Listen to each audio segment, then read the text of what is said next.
At the Memorial Day barbecue, my son spent the whole afternoon behind the grill, wearing an apron serving food and cleaning up while his wife and father-in-law sat back with wine. Then he slipped and accidentally spilled BBQ sauce on his father-in-law's shirt. The man immediately pointed at the mess and yelled, "Get down on your knees, apologize, and clean this up, or get out of my house." I stepped forward to defend my son, but he whispered, "Dad, please don't." I walked away, feeling powerless. The next morning, I opened my late wife's old box and found a letter that changed everything. "I'm grateful you're here more than I can say in a sentence. Tell me in the comments where in the world you're watching from. A city, a state, a country, whatever feels right.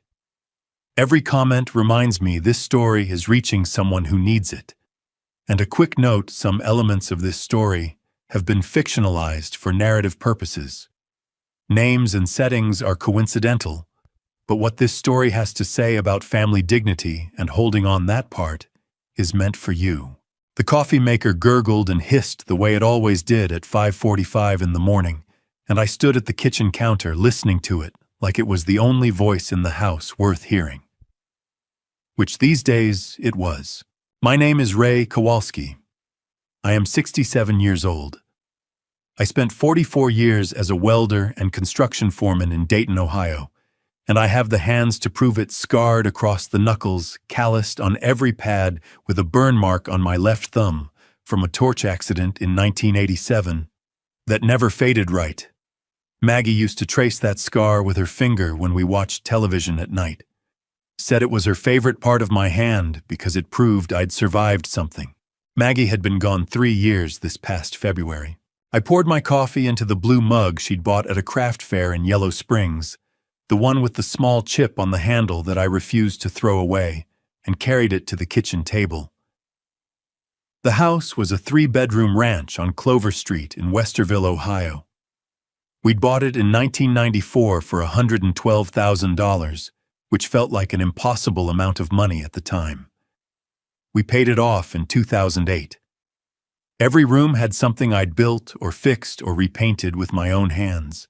The kitchen cabinets I'd installed over a long weekend in 2001, the back porch I'd extended 6 feet in the summer of 2003, so Maggie could fit her rocking chair and her tomato plants at the same time.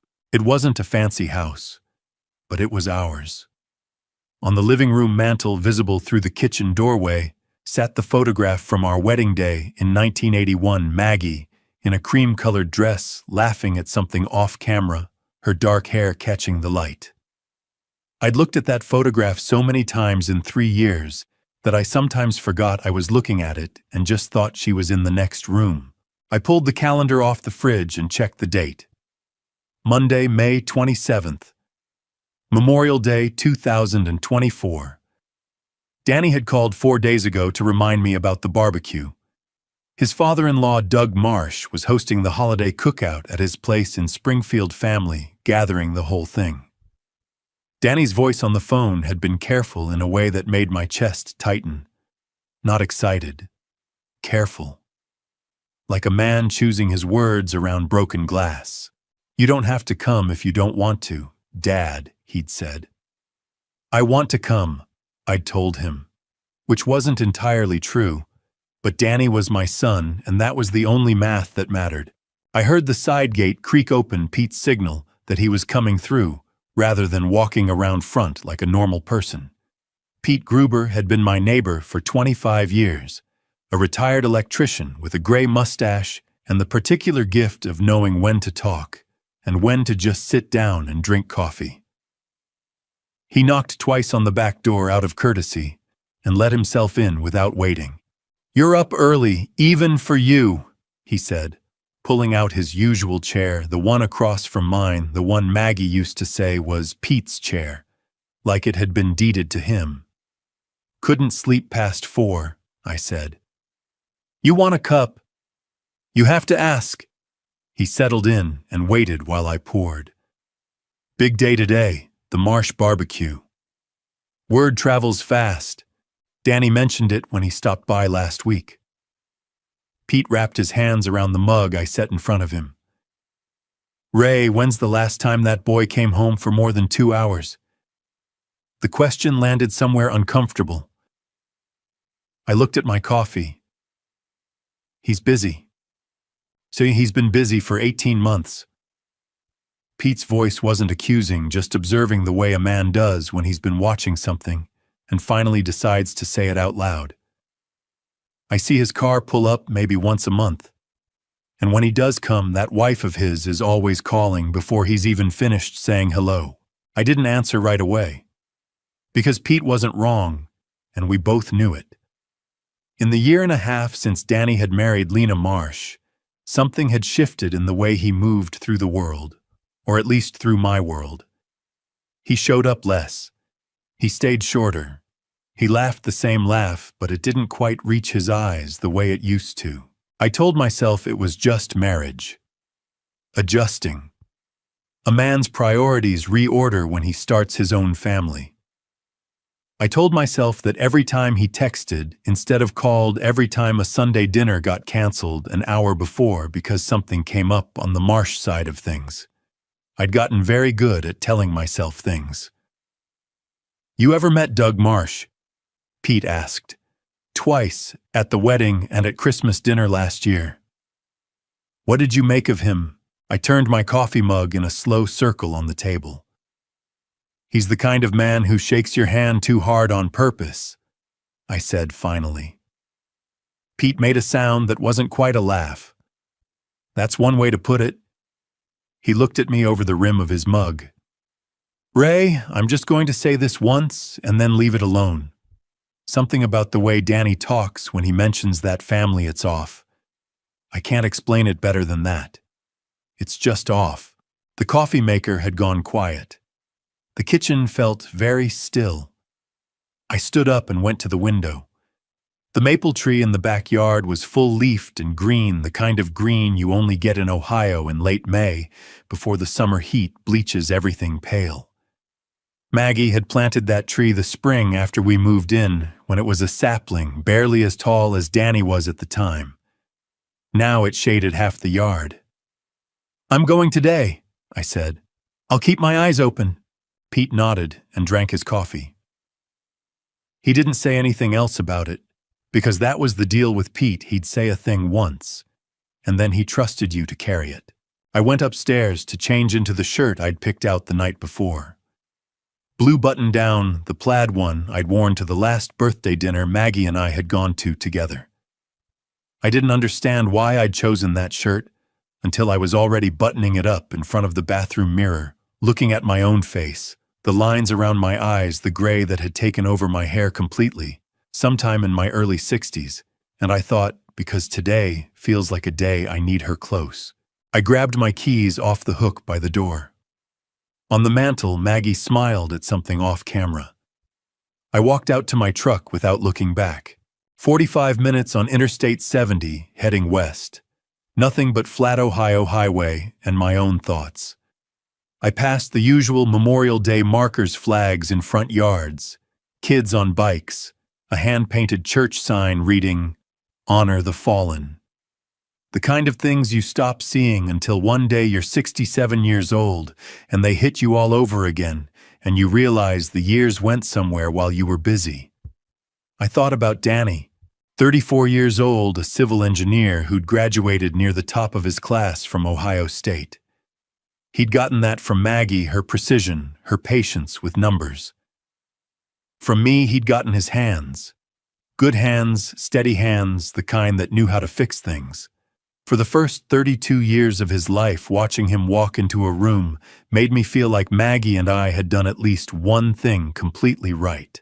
Then he'd met Lena Marsh, and 18 months later, they were married, and something between us had changed in a way I still couldn't find words for. Doug Marsh's property announced itself before I reached the driveway. White split-rail fence, a mailbox with Marsh and polished brass, an American flag that had never actually been in the wind because it was decorative, not ceremonial. I sat in my truck for a moment before cutting the engine.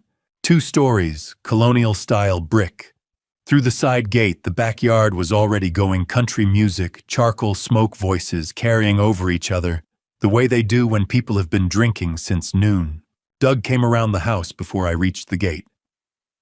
Budweiser in hand, the walk of a man who considered every inch of ground he crossed to be personally his.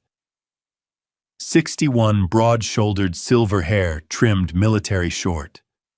8 years as county sheriff before construction contracting. He still carried himself like he expected people to step aside. Ray. He shook my hand with a smile aimed more at the two men behind him than at me. Glad you could make it. His grip was harder than necessary. I held it without flinching. He turned to the men and said, "This is Ray, Danny's dad, retired tradesman." The way you'd describe an old pickup parked next to a new one. Informative, not complimentary. I followed him through the gate. The backyard was larger than my entire property.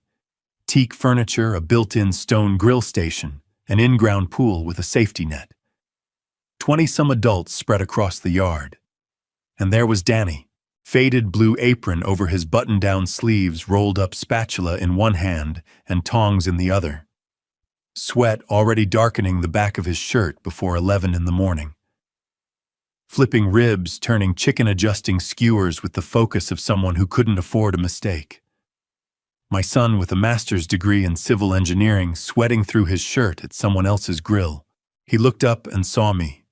His face moved through relief, shame, and apology before settling into a smile he put on like a coat worn too many times. "Dad, you made it." Said I would. I shook his hand and held it a beat longer than usual. Felt the calluses on his palm. Not just engineers' hands anymore. Something else was wearing those hands down. "You look tired," I said. "Long week." He glanced at the grill. Doug likes the ribs a specific way. "Where's Lily?"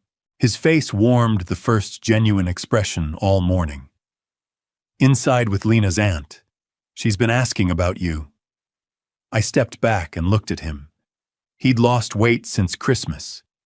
Enough that I noticed the way you notice a load-bearing wall when something about it starts to look different. Troy Marsh stood at the edge of the patio, beer in hand, tossing a football with a teenager. Lena's older brother, his father's size, none of his father's presence. He raised his beer at me and didn't walk over. Doug drifted back to his friends near the fence. "Danny," he called without turning around. "Make sure those ribs don't dry out. Last time you let them go too long." Danny's jaw tightened for half a second. I'd been watching that jaw since it was small enough to fit in my palm. "Yes, sir," he said, and turned back to the grill. I found a folding chair near the patio edge and sat where I could see everything. The grill, the pool, and the back door where Lena had just appeared in a sundress phone already out before she'd fully stepped outside. She saw me. Quick smile, quick wave. Walked toward the women near the pool. She didn't come over. She didn't check on Danny. I sat in my dead wife's favorite plaid shirt, watching my son work in another man's yard, and felt the first slow burning edge of something I didn't yet have a name for. Nobody told Danny to refill the chip bowls. He just did it. Noticed they were getting low, disappeared into the house. Came back out 2 minutes later with fresh bags from Doug's pantry, tore them open. Arranged them on the folding table near the pool without anyone asking, without anyone noticing, and went straight back to the grill. I noticed. I'd been sitting in that folding chair for 40 minutes, watching my son work, and I'd started keeping a mental count. Refilled the chip bowls twice. Carried a full cooler of ice from the garage to the pool deck by himself. Ran back inside to get extra napkins when Doug snapped his fingers in the general direction of the house. Stood over that grill in the direct sun, while the temperature climbed toward 85 degrees, rotating racks of ribs and chicken thighs with the steady attention of someone who knew what happened if he let his focus slip. Doug, meanwhile, had not moved from his cluster of friends near the fence. His beer had been refilled 3 times by Danny each time, and he was currently holding court about something that kept making the men around him laugh in that particular way men laugh when the person telling the story has power over them. Troy sat in one of the teak chairs near the pool, feet up, working through his 2nd or 3rd beer.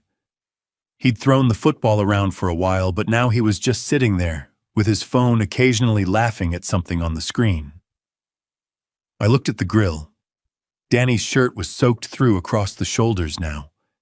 He rolled his neck once, slowly, the way a man does when everything hurts, and he's trying not to show it.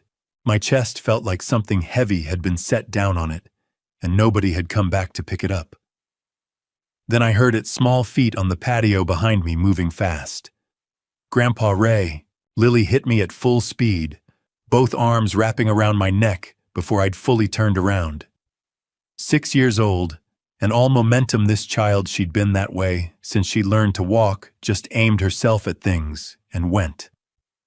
I caught her and pulled her into my lap, and she smelled like sunscreen and the particular sweetness of a little kid who'd been playing indoors. "Hey there, Bug." I squeezed her tight, and something in my chest loosened just slightly. "You been hiding on me?" I was playing Go Fish with Aunt Cheryl, and I won 3 times, she announced with the total confidence of someone who had never once considered the possibility of losing. "Daddy, look who's here." Danny turned from the grill, and his face did something real for the first time all morning. A real smile, not the careful one he'd put on when he shook my hand, but the one that reached all the way up into his eyes and stayed there. "Hey, Bug," he called across the yard. "You being good for Aunt Cheryl?" "I'm always good," Lily said, which made Danny laugh out loud. I held her tighter. Over her shoulder, I watched Lena appear in the back doorway, screen door half open. She looked at Lily in my lap, looked at Danny at the grill, then looked at her phone. "Lily, come back inside," she called. Her voice was pleasant. Not warm, but pleasant. Lily's arms tightened around my neck. "But Grandpa Ray just got here." "Psst, Lily." Lena's voice stayed the same temperature. "Come inside, sweetheart." Lily pulled back and looked at me with an expression that was half apology, half 6-year-old frustration. She kissed my cheek with a loud smack. She'd always done that, ever since she was old enough to understand what a kiss was, and climbed down from my lap. "Bye, Grandpa Ray," she said, and trudged back toward the house. I watched her go. Watched Lena hold the screen door open just long enough for Lily to pass through, then let it close behind them both without looking at me. To my left, an older woman settled into the lawn chair that had been empty next to mine. 70 or so, white hair, cut short, wearing a sensible blouse, and carrying a plate of potato salad she'd apparently made herself based on the way she kept frowning at the store-bought stuff on the folding table. "You must be Danny's father," she said, not a question. "Ray Kowalski." I offered my hand. "Yes, ma'am." "Ruth Garner. I live 2 houses down." She shook my hand with a firm, dry grip. "Doug and I have been neighbors for 11 years. I come to the Memorial Day cookout every year because he invites the whole street, and it would be rude not to." She paused.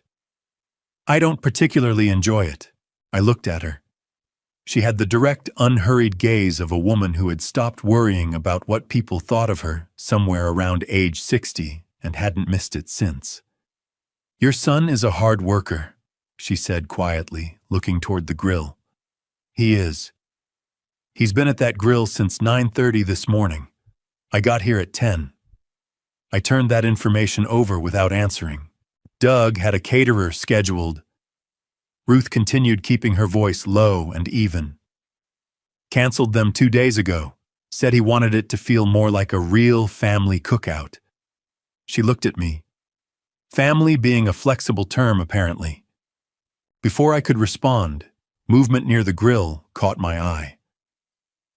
Doug had finally peeled himself away from his friends and was walking across the yard toward Danny, not the ambling walk of a man going to check on food, but the purposeful stride of a man who had decided something.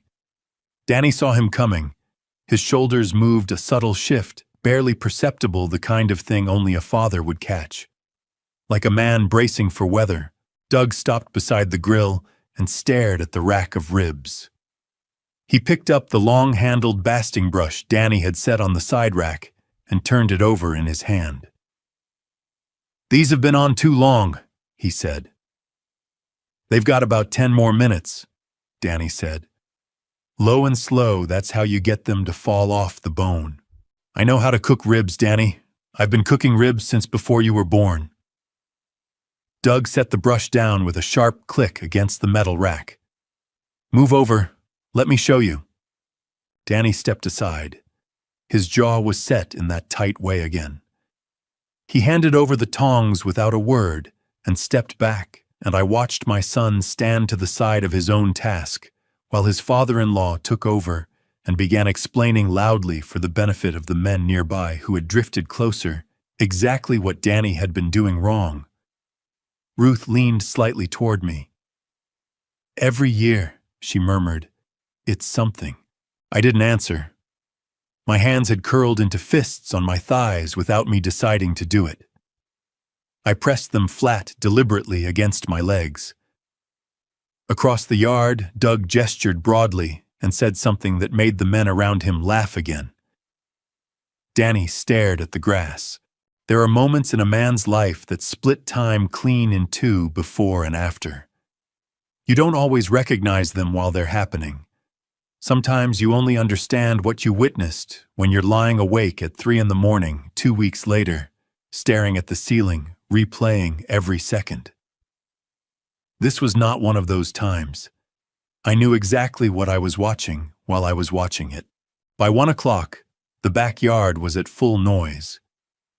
20-some adults deep into their afternoon beers, kids shrieking near the pool country. Music turned up louder than before. The smell of charcoal and barbecue sauce hung thick and sweet in the heat.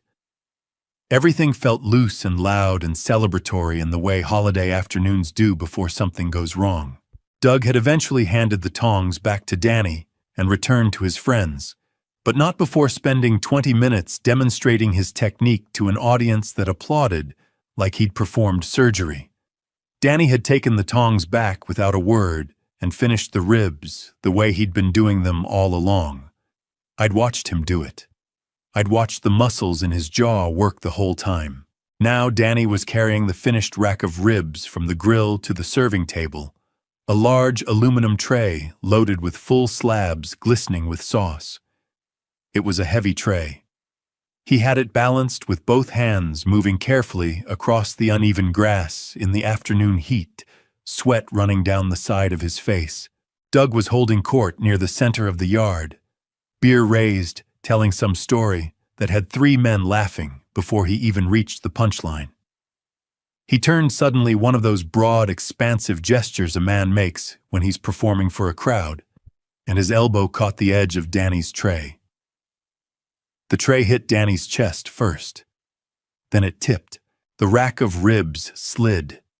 The aluminum tray clanged against the ground, and the barbecue sauce, thick, dark red, the color of old brick, launched itself across Doug Marsh's white Ralph Lauren polo shirt in a single catastrophic arc.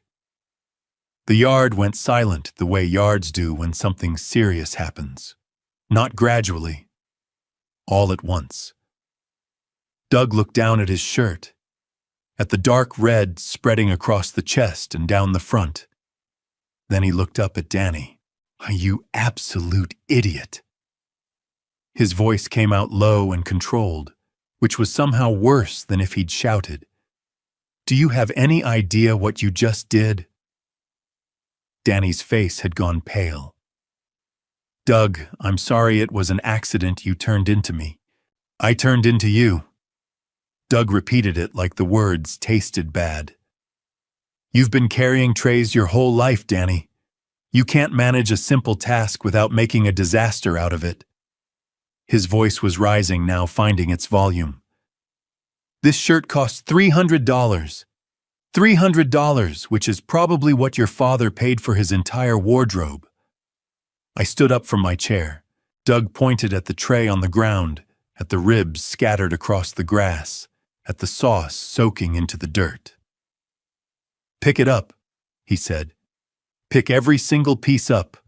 And you get down on your knees and you apologize to me in front of every person here, or so help me you can walk out that gate right now." "Doug," Danny started. "On your knees." Doug's voice cracked like a board snapping. "Now!" The yard stayed silent. I counted the people who could have spoken.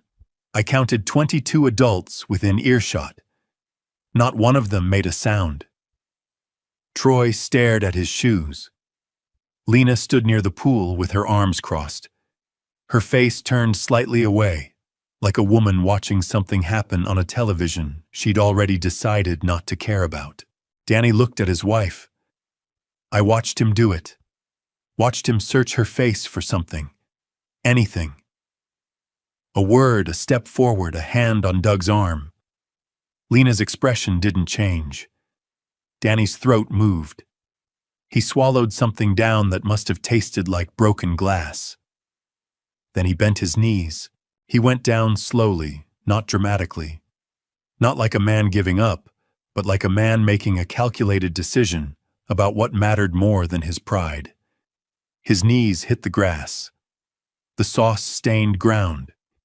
He reached out with both hands and began picking up the scattered ribs one by one, placing them back on the tray.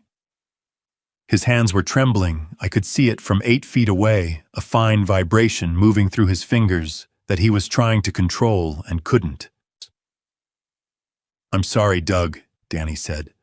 His voice was steady. How he kept it steady, I will never understand. Doug watched from above, beer back in hand, expression settling into something satisfied and contemptuous at once. He said nothing more. He didn't need to. He'd already won whatever it was he'd been trying to win.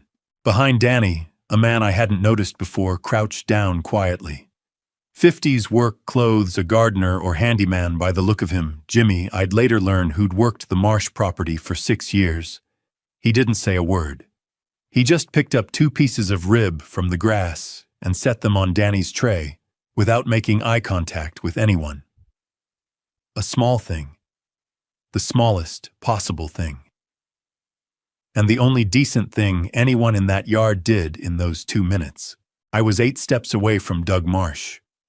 8 steps and 44 years of knowing how to make my hands useful. Every muscle in my body told me to move. My boots were already shifting weight before I caught myself, before I looked at Danny's face and saw it. Not a plea exactly. Something quieter and more desperate than that. A look that said, "Please, Dad. Not here. Not like this. Don't make it worse." I stopped moving. I pressed my hands flat against my thighs. I breathed through my nose slowly, the way I used to count to 10 on job sites, when a foreman said something that deserved more than 10. I stood there, and I watched my son pick ribs off the ground with shaking hands, and I did not move. And it was the hardest thing I had done since I held Maggie's hand in a hospital room and watched the monitor go flat.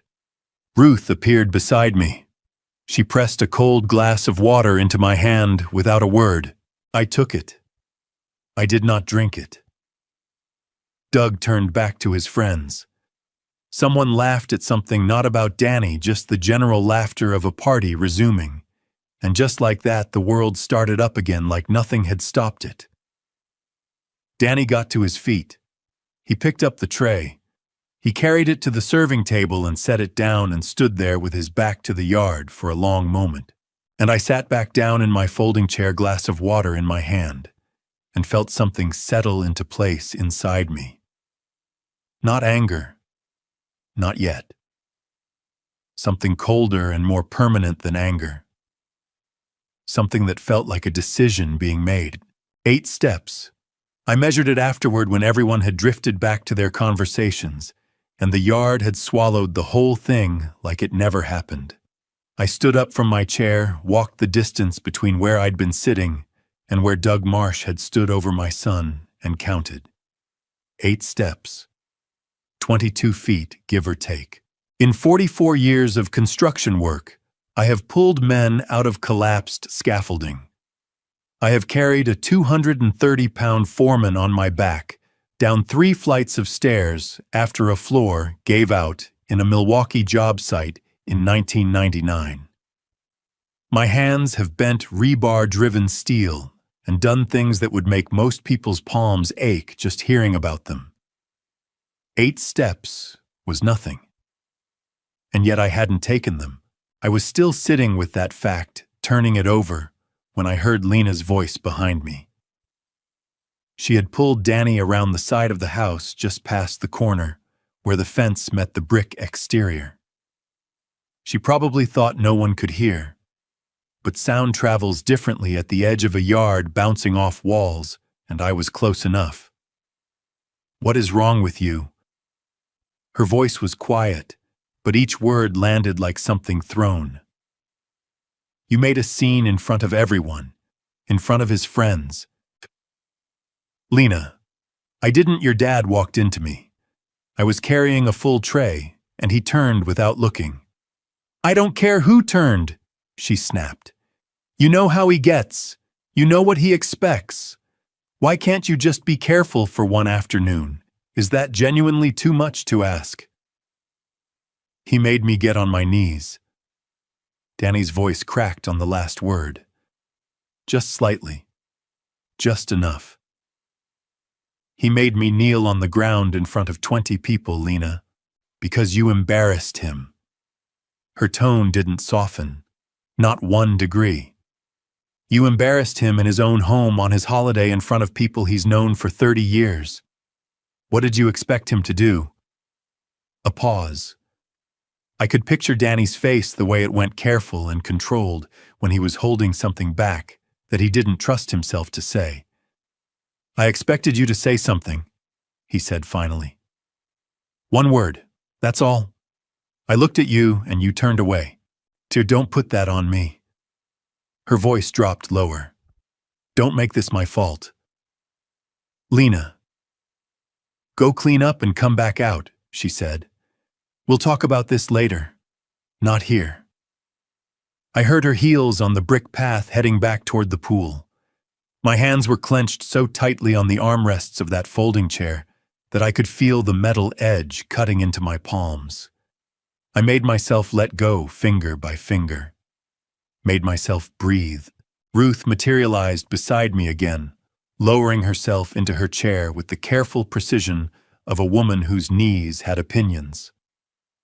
"You heard that?" she said. It wasn't a question. "Yeah." My voice came out rougher than I intended. "For what it's worth," Ruth said quietly. "In 11 years of being their neighbor, I have never once seen that girl take her husband's side over her father's. Not once." She looked toward the pool where Lena had rejoined her group, laughing at something on someone's phone. "Some people mistake loyalty for love. It isn't the same thing at all." I didn't answer. My jaw hurt from how hard I was holding it. Across the yard, Danny reappeared from the side of the house. He'd wiped his face, straightened his shirt. He walked back to the grill like a man returning to a post he hadn't chosen but couldn't abandon. He picked up the tongs. He started checking the chicken. Doug glanced over at him from across the yard, said something to the man beside him, and they both chuckled. I stood up. I set the water glass on the empty chair beside me. I walked to Danny. "Hey." I put my hand on his shoulder from behind. He turned. His eyes were dry, but the skin around them was tight in a way that meant they hadn't always been. "Dad, you don't have to." "I'm going to head out," I said. "Early start tomorrow." Something moved across his face. Relief and shame so tangled together, I couldn't have separated them with a knife. "Okay," He cleared his throat. Thanks for coming. Danny. I kept my hand on his shoulder and waited until he looked at me. This isn't on you. You hear me? Not a single piece of this is on you. His throat worked. He nodded once short and quick the way a man nods when he doesn't trust what speaking might do to his face. I squeezed his shoulder and let go. I found Doug near the drink table refilling his beer. I walked straight to him.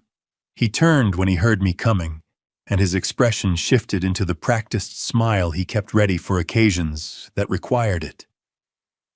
Heading out already, Ray? I am. I stopped 2 feet from him. Close enough. Thank you for the invitation. Of course, of course. He clapped me on the arm once the way men do when they're dismissing you. Safe drive back.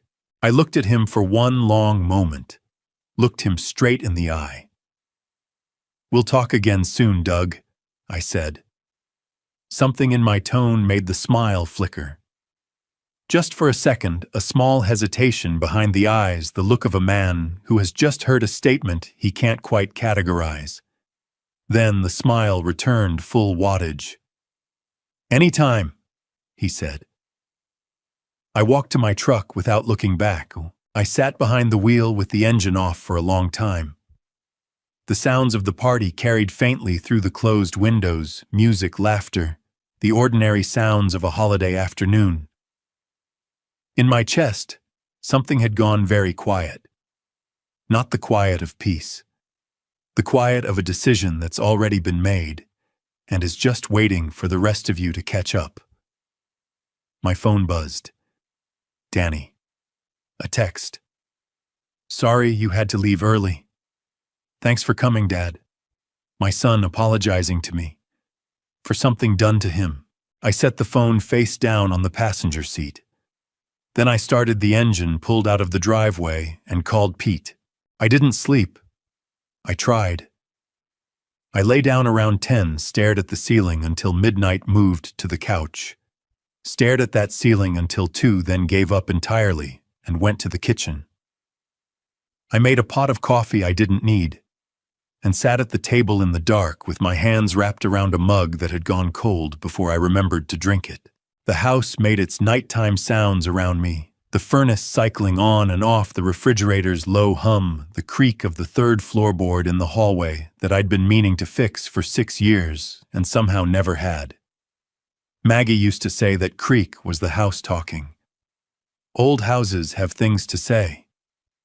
She'd told me once the kind of thing she said that I pretended to find silly, but actually wrote down somewhere in the back of my mind and never forgot.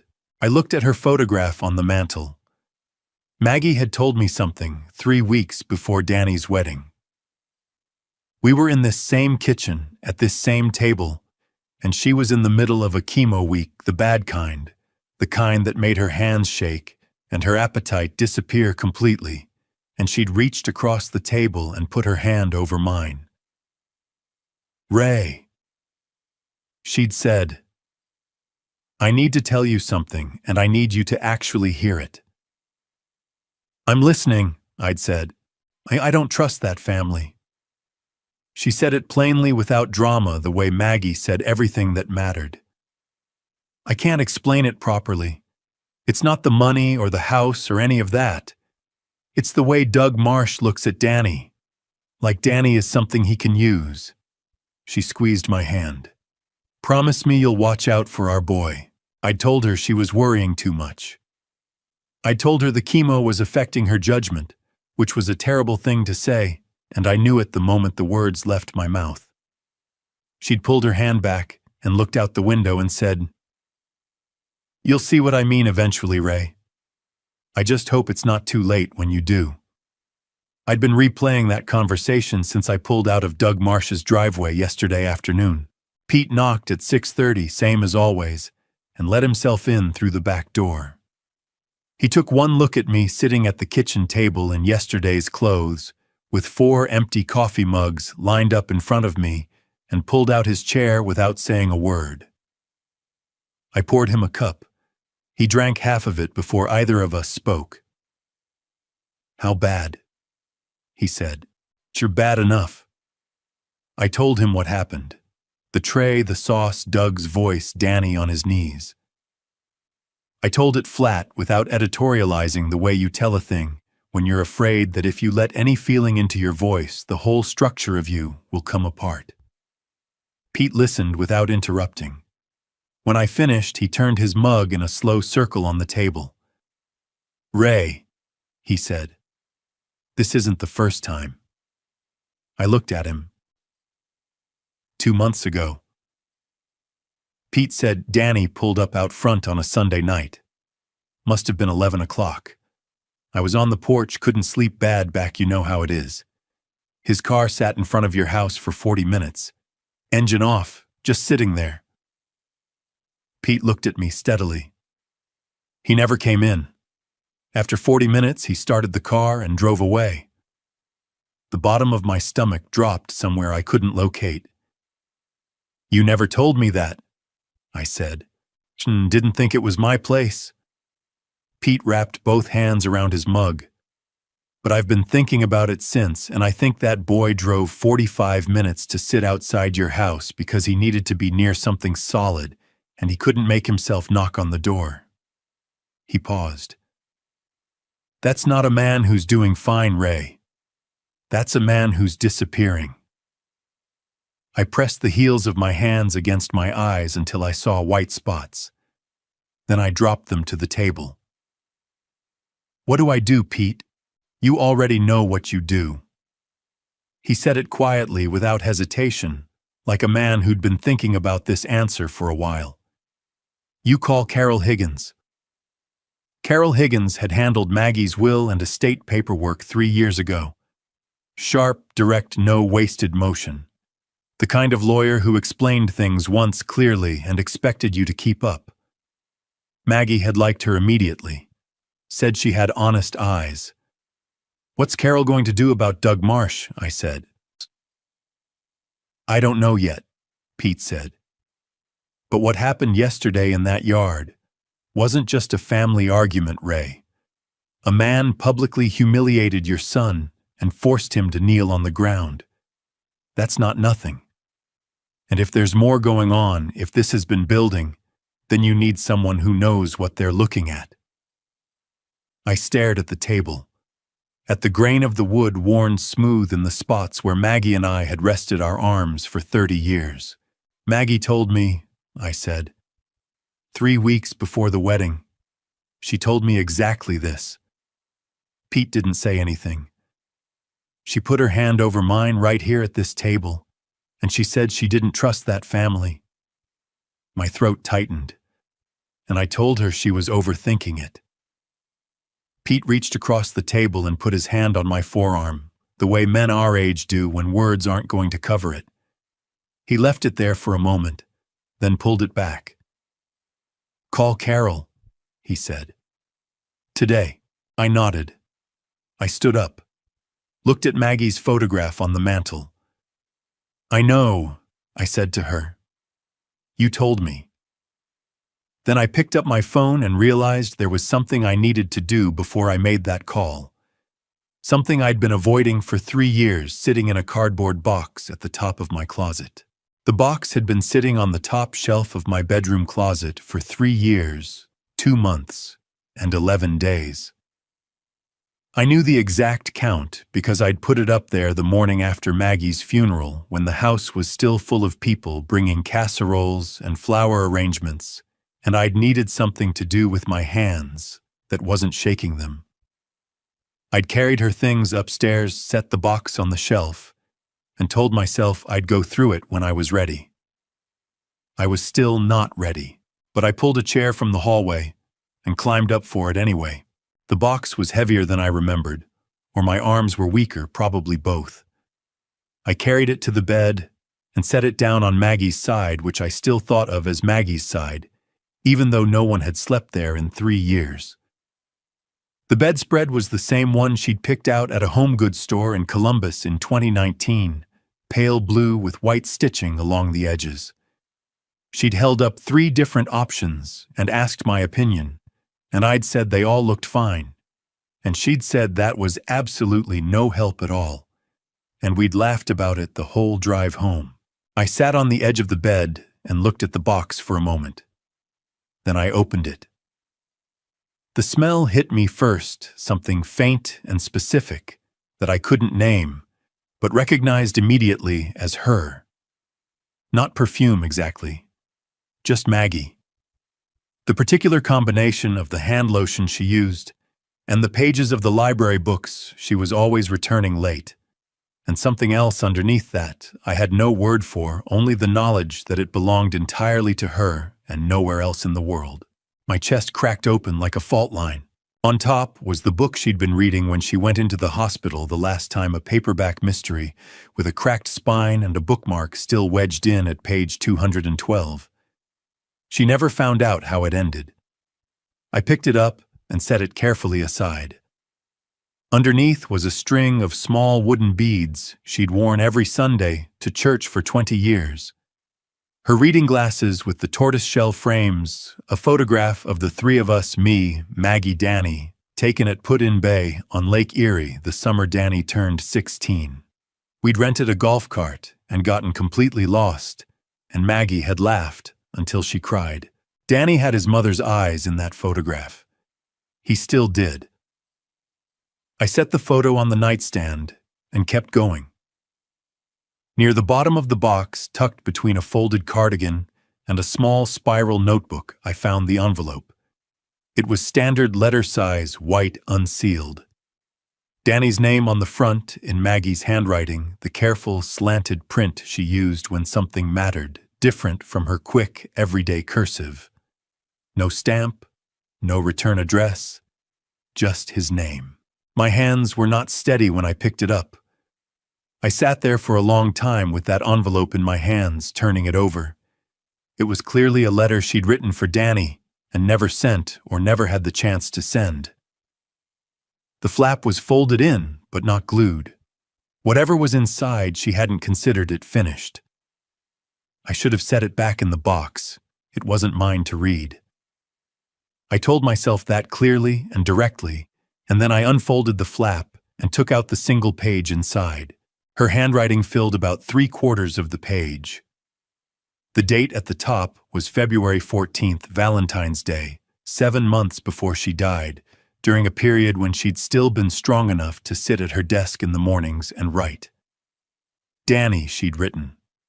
I don't know if I'll give this to you or if I'll decide it's better left unsaid. But I need to write it down because I'm running out of time to figure out the right moment, and I think the right moment may not come. You are the best thing your father and I ever did. I need you to know that before I say anything else. Not because of your degree or your job or anything you've accomplished, but because of who you are in the quiet moments when no one's watching. The way you check on your dad even when you're tired.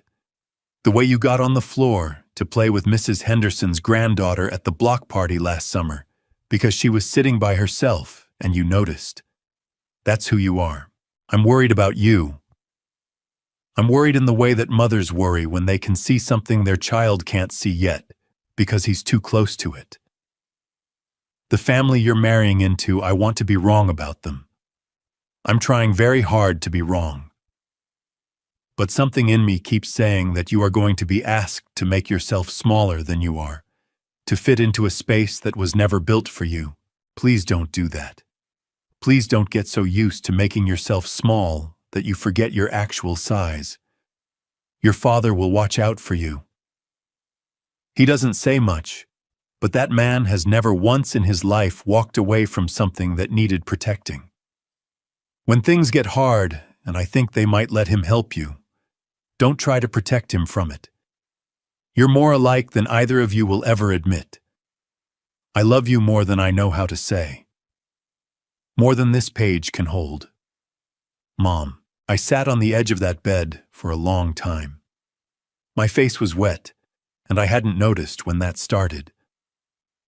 I pressed the back of my hand against my eyes, one then the other, and breathed through my mouth the way I'd learned to breathe in hospital rooms when keeping it together was the only option, and falling apart had to wait. At the bottom of the box, tucked into the inside pocket of Maggie's old planner, I found a small slip of paper. Carol Higgins, a phone number, and in Maggie's handwriting beneath it, 3 words, house keep safe. I held that slip of paper between my fingers and looked at my wife's handwriting. She'd thought of everything. Even then. Even when she was spending her energy on staying alive, she'd been thinking about what happened after, and who might need protecting, and how to make sure they were. Maggie, I said to the empty room. My voice came out broken at the edges. What did you know that I didn't? The house creaked once, that 3rd floorboard in the hallway settling in the morning heat. I folded the letter carefully, put it back in the envelope, and placed it in my shirt pocket close to my chest. Then I picked up my phone and dialed Carol Higgins. Carol Higgins had her office on the 3rd floor of a red brick building on Jefferson Street, in downtown Dayton, the kind of building that had been standing since the 1940s and intended to keep standing long after everyone currently in it was gone. No receptionist, no frosted glass with a logo, no leather chairs in the waiting area. Just a short hallway, a wooden bench, and a door with her name on a plain brass plate. She opened it before I knocked. "Mr. Kowalski." She stepped back to let me in. "You sounded like a man who needed to come in today." Carol Higgins was 54 years old, medium height, with close-cropped gray hair and reading glasses pushed up on her forehead. She wore a dark blazer over a white shirt and carried herself with the particular economy of movement that belongs to people who have spent decades in rooms where things mattered. Maggie had said after their first meeting, "She doesn't waste a single word, Ray." I find that deeply comforting. I sat down across from her desk, which was covered in stacked folders and yellow legal pads, organized in a way that probably made complete sense to her and no one else. "Tell me what happened," she said. She opened a legal pad to a fresh page and picked up her pen. Not a laptop, not a recorder, just pen and paper, I told her. All of it, the BBQ, the tray, Doug's voice, Danny on his knees, Lena turning away. The text Danny sent afterward apologizing for something done to him. I kept it factual and in sequence the way I'd learned to give job site reports. Who, what, when, in what order, no editorializing. When I finished, Carol wrote something on her pad. Then she opened her desk drawer and took out a folder I recognized the same beige color as the materials she'd sent after Maggie's estate was finalized. "Your wife came to see me," she said, "on March 14th of last year." My hands went still on the armrests. "She made an appointment under her maiden name so there'd be no confusion with your family's existing paperwork." Carol opened the folder. She had 2 questions. The first was whether under Ohio law a daughter-in-law could compel the sale of a property co-owned or solely owned by a parent-in-law if the husband agreed to the sale. "Can she?" I said. "Not directly. In Ohio, your home is yours. Your son has no legal claim to it, and therefore his wife has no legal claim through him.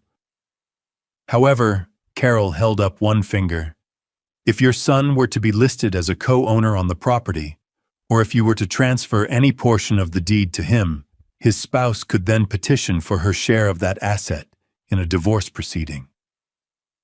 She looked at me over her reading glasses. "Your wife wanted to make certain your name and your name alone was on that deed." "It is." "She verified it with me and asked me to flag your file if anyone ever inquired about the property's ownership status." I pressed my back teeth together so hard my jaw ached. "What was her second question?" I asked. Carol set down her pen.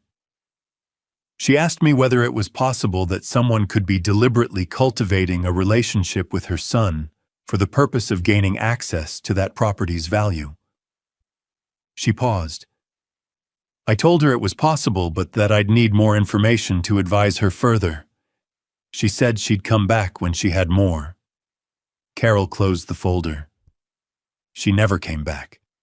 She passed 8 months later, The room was very quiet.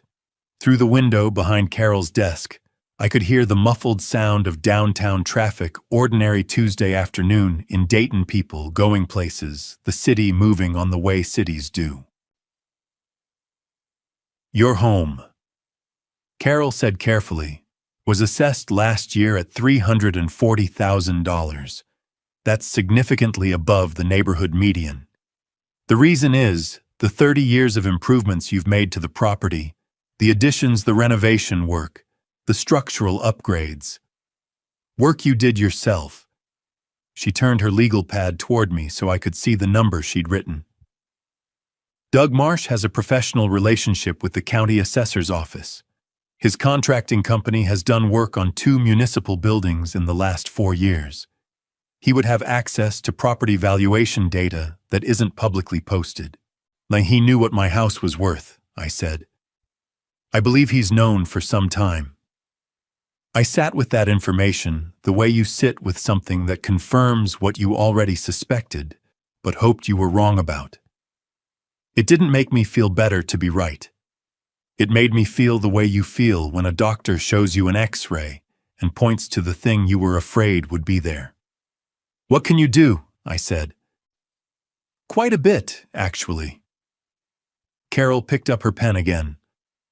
To start, I'm going to send a letter on your behalf to the county assessor's office requesting a full audit trail of anyone who has accessed your property's valuation records in the last 3 years. That's public information, and they're required to provide it. She wrote as she talked. I'm also going to draft a notarized declaration of your sole ownership that will file with the county recorder's office, creates a clear paper record that's harder to challenge later. Is that enough? Carol looked at me directly. It's the beginning. What I need from you is information. Has your daughter-in-law ever asked about this house? Has anyone suggested you update your will to include your son or move assets into a joint account? My stomach dropped. The bank account, I said slowly. Danny and I have a small joint savings account. We set it up to cover household expenses when Maggie was sick. I haven't looked at it in months. Carol wrote that down. Check it tonight. Check whether anyone other than you and Danny is listed as an account holder. She met my eyes. And Mr. Kowalski, I want you to bring me your son. Danny doesn't know I'm here. I know. Her voice was steady and direct. But he needs to. Whatever is happening in that marriage, he is in the middle of it, and he deserves to understand what's at stake. She closed her legal pad. Your wife came to me because she was trying to protect your family from something she could see coming. The least we can do is make sure her work wasn't wasted. I stood up. My legs felt unsteady in a way they hadn't since the morning Maggie's doctor called. She knew, I said. Before any of this happened, she knew. She was a very perceptive woman. Carol stood and extended her hand. Bring me Danny, and check that account tonight. I shook her hand, walked out into the hallway, stood at the top of the stairs for a moment, one hand on the railing, looking down at the ordinary lobby below. Maggie had sat in that same chair across from Carol's desk, had asked those same careful questions, had written "House Keep Safe" on a slip of paper and tucked it where I'd eventually find it. She'd been trying to hand me the tools before she left. Ray thought he was facing this alone. He had no idea what was waiting for him in an ordinary parking lot on an ordinary Thursday morning. Before I tell you who he found, comment the word "strong" so I know you're still with me. Note what follows includes fictionalized details woven in for depth and impact. If that's not your preference, this is a good place to step away, no hard feelings at all. The back gate latch had been sticking for 6 weeks. It was a simple fix. The pin had shifted, throwing the alignment off just enough that you had to lift and push at the same time to get it open, which was fine when your hands were empty and an inconvenience when they weren't. I'd bought the replacement hardware 3 weeks ago and left it on the workbench in the garage. which is what I did with small repairs when my head was somewhere else. The parts sat there waiting until I ran out of excuses. Thursday morning, 4 days after Memorial Day, I drove to Ace Hardware on Morse Road to pick up the one bolt size I'd miscalculated. The store smelled the way hardware stores always smell: machine oil, lumber dust, something metallic underneath, and I'd been walking into places that smelled like that since I was 19 years old. It was one of the few places in the world where my shoulders came down automatically. I found the bolt I needed in aisle 7 and got in line at the register. 3 people ahead of me. The man directly in front was somewhere in his late 30s, wearing a plain gray polo shirt and carrying a small basket with a box of weather stripping and a package of wood screws. Average height, dark hair, going a little thin at the crown. Nothing about him registered as anything except another man running a Thursday errand. The cashier called out when she scanned his loyalty card. "Michael Walsh, you've got a rewards balance, want to use it today." I went very still. Ruth Garner had pressed a folded piece of paper into my hand as I was leaving Doug's property on Memorial Day. I'd been so focused on getting to my truck that I'd shoved it in my jacket pocket without reading it. That evening, sitting at my kitchen table, I'd unfolded it and found a name and a phone number and Ruth's neat handwriting underneath Lena's first husband. 4 years ago. If you need to understand what you're dealing with, find him. Michael Walsh paid for his items and picked up his bag. I stepped out of line. I followed him through the automatic doors into the parking lot, feeling faintly ridiculous. A 67-year-old man in a hardware store parking lot following a stranger. He'd reached a dark blue Civic 2 rows over when I called out, "Excuse me, Michael Walsh." He turned. His expression went neutral immediately, the careful neutral of someone who has learned to wait before reacting. "That's me," he said. "My name is Ray Kowalski." I stopped a few feet away, giving him room. "I'm Danny Kowalski's father." Something moved across his face. Not surprise exactly, more like the look of a man who has been half expecting a particular phone call for years and has just realized it arrived in a different form. "Is Danny okay?" he said. His voice was even, but the question came out fast. "Not entirely," I said. "No." He looked at me for a long moment. Then he looked at his car. Then back at me. "You want to sit down," he said. We sat in the front seats of his Civic with the windows cracked, the parking lot noise filtering in carts, rolling a truck, backing up somewhere ordinary Thursday sounds. Michael held his hardware bag on his lap and looked straight ahead through the windshield for a while, before he turned to face me. "How did you find me?" he asked. "A neighbor of the Marsh family. Ruth Garner." He nodded slowly. "Ruth." Something softened slightly in his expression. "She brought me a casserole when I moved out. Only person who did." "She seems like that kind of woman," I said. "She is." He turned the hardware bag over in his hands. "What do you want to know, Mr. Kowalski?" "Whatever you're willing to tell me," I said. "I'm not here to cause you trouble. I'm here because my son has been in that family for 2 years, and I'm starting to understand that I don't know what I let him walk into." Michael was quiet for a moment. Outside, a woman loaded groceries into the car beside us, her kids arguing about something in the back seat. Normal Thursday. The whole world just going about its business. "I met Lena at a work function," Michael said finally. "She was smart and funny, and she paid attention to you in a way that made you feel like the only person in the room.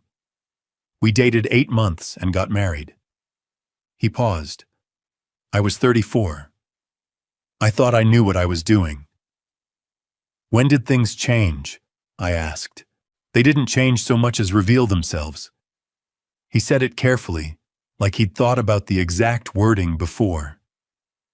The first time Doug made a comment at dinner that was off, condescending about my job, my background, where I grew up. I laughed it off. Lena laughed it off. I told myself it was just how he was. Michael looked at his hands. But it kept happening. Every family gathering, every holiday. Small things, then bigger things. And Lena never once said anything. Not one time in 11 months did she tell her father to ease up. Did you ask her to? I asked her 3 times. His jaw tightened. The first time she said I was being too sensitive. The second time she said I needed to understand how her father expressed affection. The third time she cried and said I was trying to drive a wedge between her and her family. He exhaled slowly. I stopped asking after that. What made you leave? Michael turned to look at me directly for the first time. His eyes were steady and tired in the particular way of someone who has processed something painful so many times, it no longer surprises him. Doug called my school principal, he said. I was teaching 8th grade history at the time. Doug called the principal, and without making any specific accusation, suggested that there were concerns about my temperament around children. Mentioned that there had been incidents he was aware of. Nothing specific enough to investigate, but enough to plant the idea. My hands tightened on my knees. He did that, I said. Not a question. My principal called me in. Told me there'd been an inquiry. She was decent about it. She didn't believe it. She made that clear, but she said she had to document the conversation. Michael's voice stayed flat. I requested a transfer to another district 2 weeks later.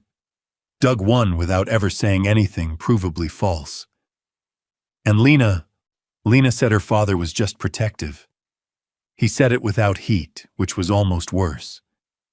She said he'd come around eventually. She said if I just gave it more time. He stopped, looked out the window.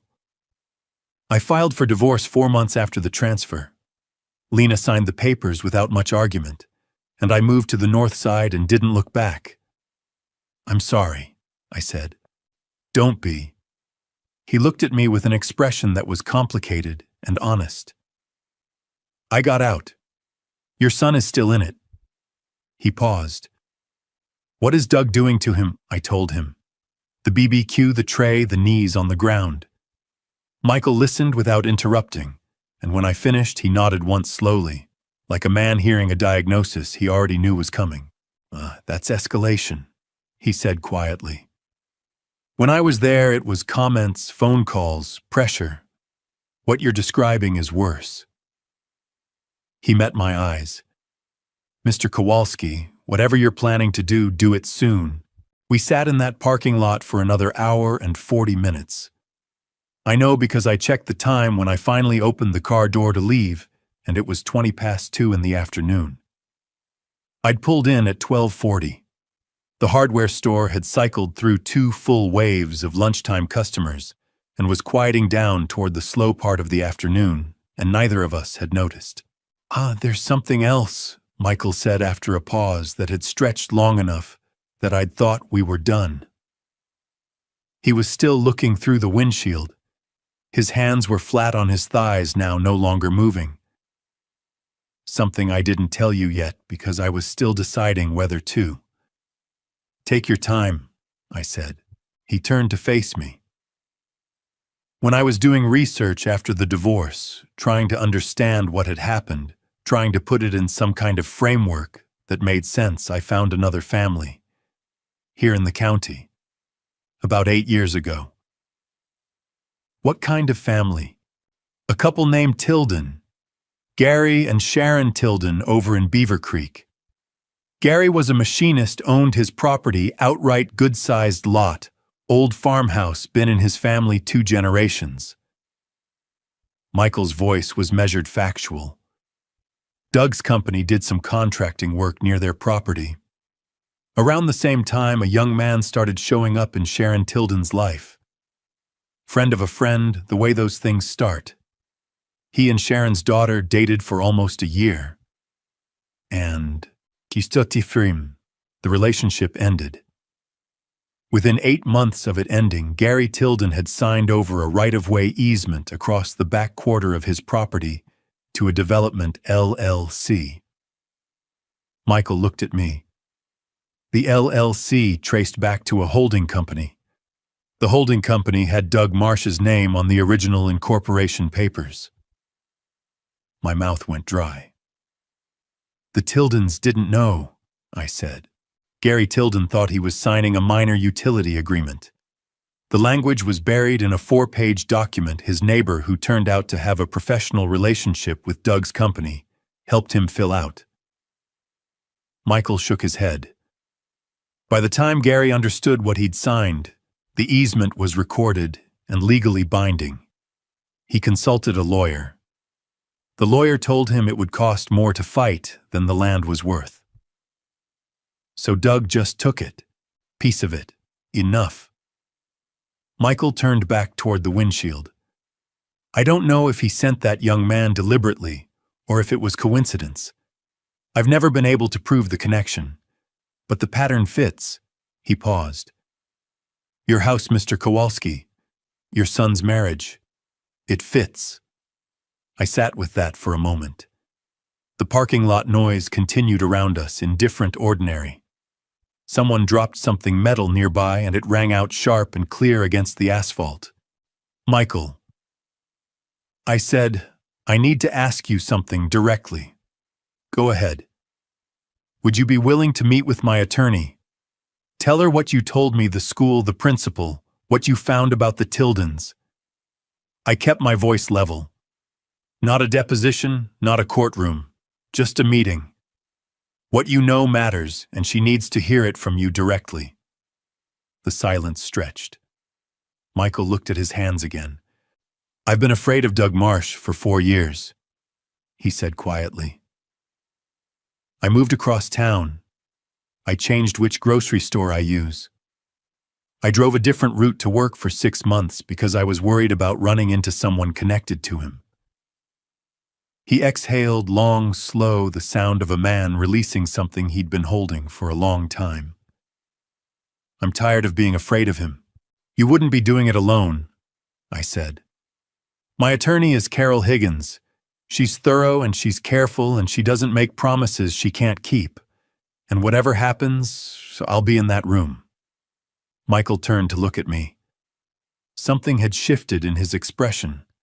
The careful neutrality from earlier had given way to something rawer and more resolved. Your wife, he said. Danny's mother. She passed 3 years ago. He nodded. I'm sorry. He said it simply, without elaboration, the way people say it when they actually mean it. Danny talked about her once when we were at a mutual friends thing before the wedding. He said she could read people better than anyone he'd ever known. Michael looked at me steadily. I think she probably had Doug figured out a long time ago. My throat tightened. She did, I said. Michael picked up his hardware bag from the floor. He held it for a moment, then set it on the back seat. Call your attorney, he said. Set up the meeting. I'll be there. I shook his hand, a real handshake, the kind that means something, and got out of the car. I walked back to my truck and sat behind the wheel and called Carol. She picked up on the second ring. I found the witness, I said. His name is Michael Walsh. He was married to Lena before Danny. Doug destroyed his career with a phone call, and he has information about a pattern going back 8 years. I paused. He'll meet with you. Carol was quiet for exactly 3 seconds. Bring him in Monday morning, she said. 9 o'clock. Another pause. And Mr. Kowalski, did you check the joint bank account? My stomach dropped. In the weight of everything Michael had told me, I hadn't checked. Tonight, I said. I'll check tonight. Call me after, she said, and hung up. I sat in the Ace Hardware parking lot in the afternoon sun and thought about Gary and Sharon Tilden in Beaver Creek, who had lost a piece of land that had been in their family for 2 generations, because they trusted the wrong neighbor with a 4-page form. I thought about Michael Walsh changing his grocery store and his driving route to stay out of the path of a man who had already moved on to the next target. Then I started the truck and headed home.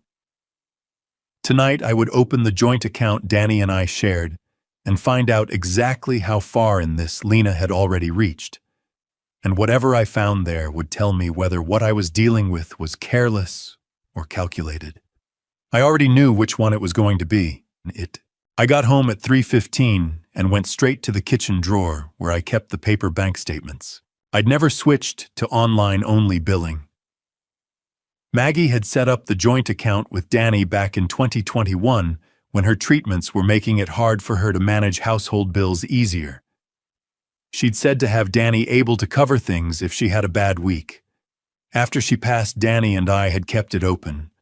Neither of us had thought much about it. A few $100s in and out each month, nothing complicated.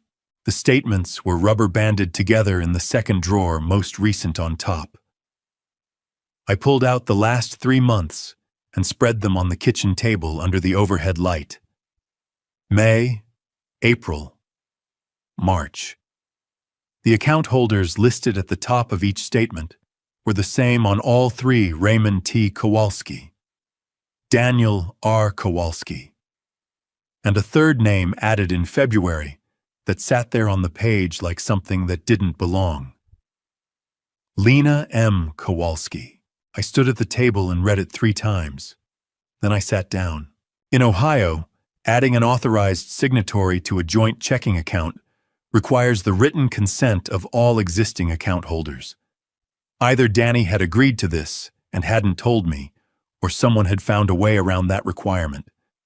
Either way, Lena's name on this account meant she could access the fund's transfer money and in certain circumstances use the account's existence as evidence of shared financial interest in any assets connected to it. It wasn't a large account, but that wasn't the point. The point was that she'd done it without telling me, without anyone telling me. The account that Maggie had opened to keep our family stable during the worst months of her illness now had a stranger's name on it, added quietly in February 5 months ago while I was going about my ordinary life and noticing nothing. I called Carol. She picked up on the first ring. "It's there," I said. "February. Her name is on the account." Carol was quiet for a moment. "Don't touch anything in that account. Don't move funds, don't close it, don't add or remove anything. I'll file a request Monday morning to have the authorization change reviewed in Ohio if the addition was made without proper dual consent. It can be challenged and reversed." She paused. "This is actually helpful, Mr. Kowalski. It's documented evidence of intent." "Helpful," I repeated. "I know how it feels," she said more quietly. "But yes, keep the statements. Bring them Monday." I hung up and sat at the table for a long time.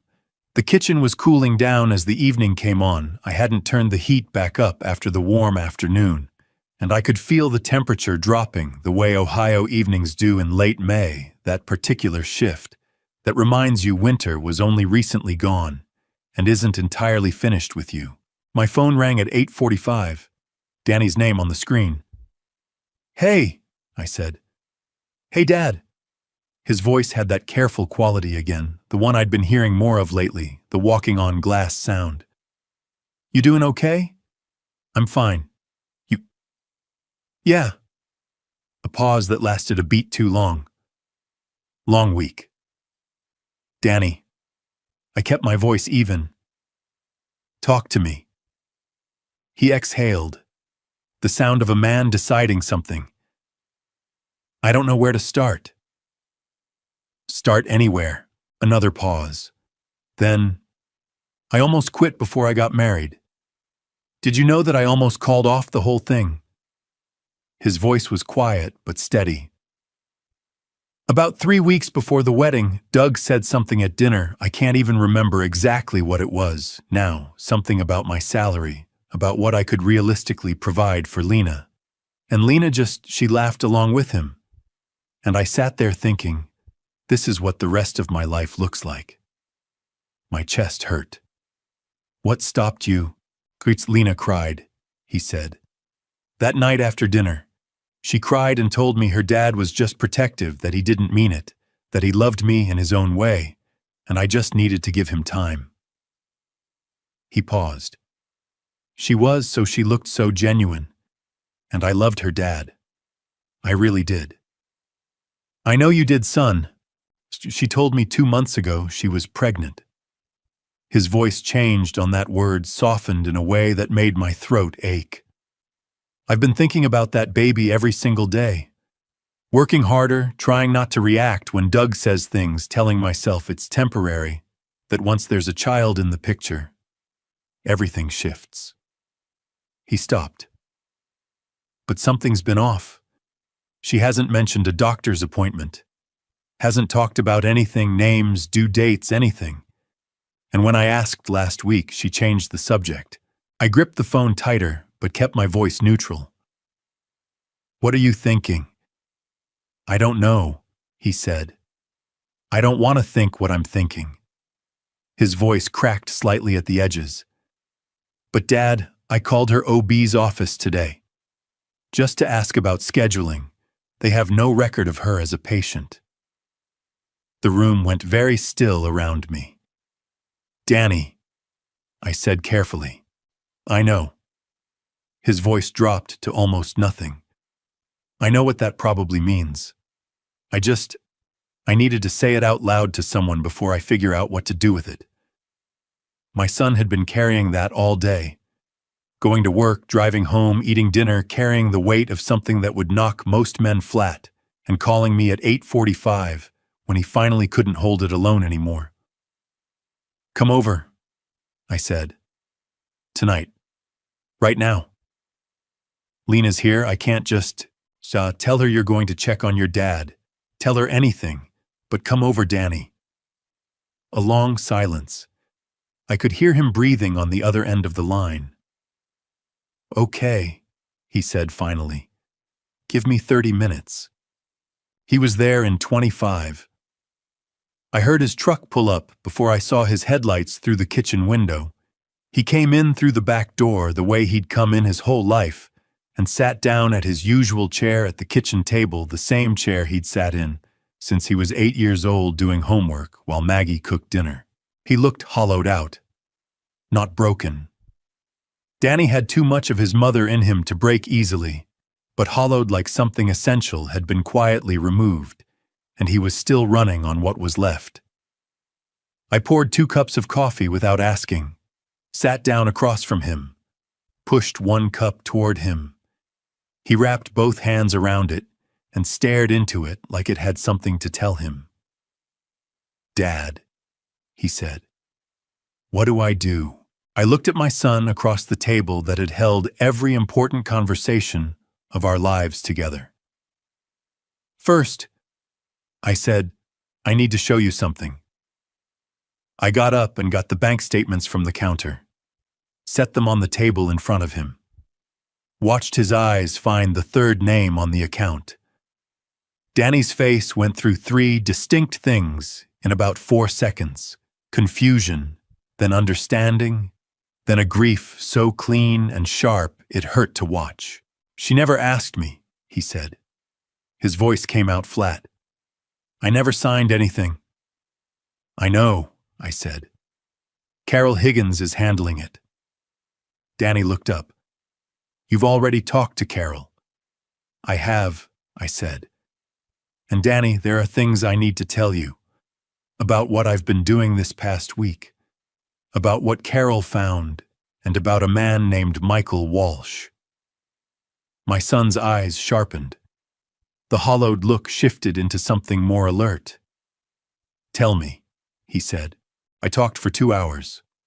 I told Danny everything Carol's office, what Maggie had done 14 months before she died, the property valuation Michael Walsh in the Ace Hardware parking lot, the Tilden family in Beaver Creek, the authorized signatory on our joint account. I laid it out in order the way I'd learned to present information on job sites, clear sequence, no gaps, nothing left out. Danny listened without interrupting. He held his coffee cup the whole time, but I don't think he drank from it once. When I finished, the kitchen was quiet in the way it gets late at night, when the world has narrowed down to just the room you're sitting in. He put the cup down. "She planned this," he said. Not a question, not quite a statement, the sound of a man landing on a truth he'd been circling without letting himself get close to it. I think so," I said. "I think Doug planned it, and Lena went along with it." "How long?" "Long enough that your mother saw it coming before you were even married." Danny pressed the heels of his hands against his eyes, hard. When he dropped them, his eyes were red at the rims, but dry. He'd learned that from Maggie. She cried in private and presented the world with clear eyes, and Danny had been watching her do that since he was old enough to understand what it meant. "I need a few days," he said, "to watch, to listen, before I say anything to Lena." He sat up straighter. "If she knows, we know she tells Doug, and right now Doug doesn't know what you've been doing." He was right. Hearing it from Danny, the clarity of it, the steadiness made something ease in my chest. "You're not wrong," I said. He stood and picked up his jacket.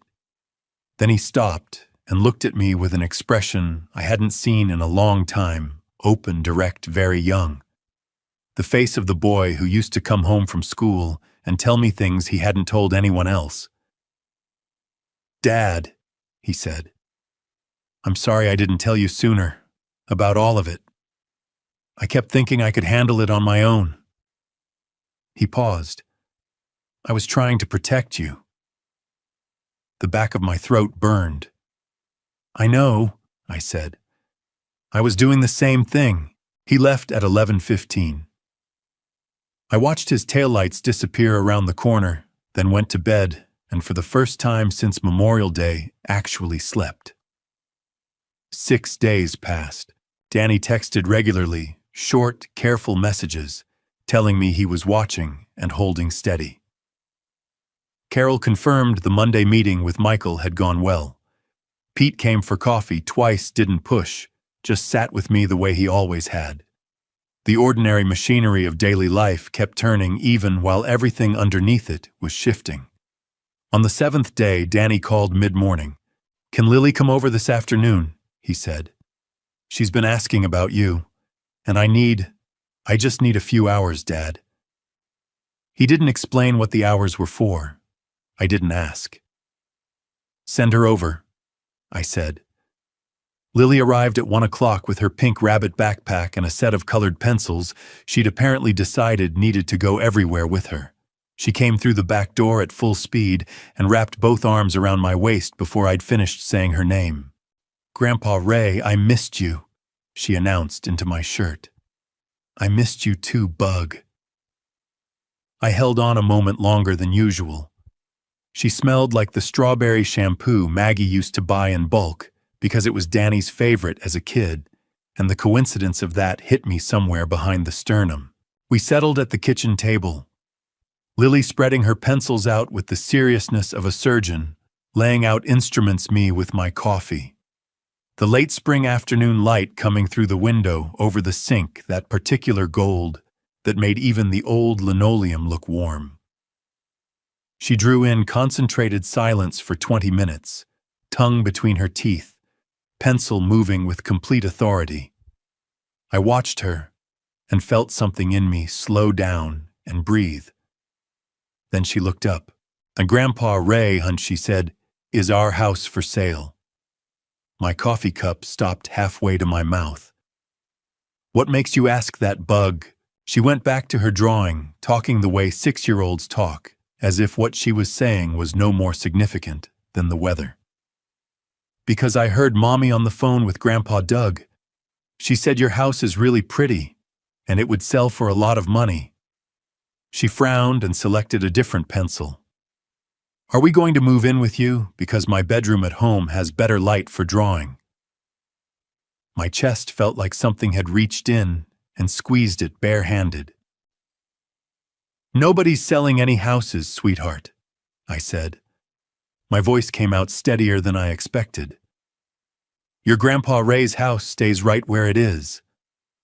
Good, she said, satisfied, and went back to her drawing.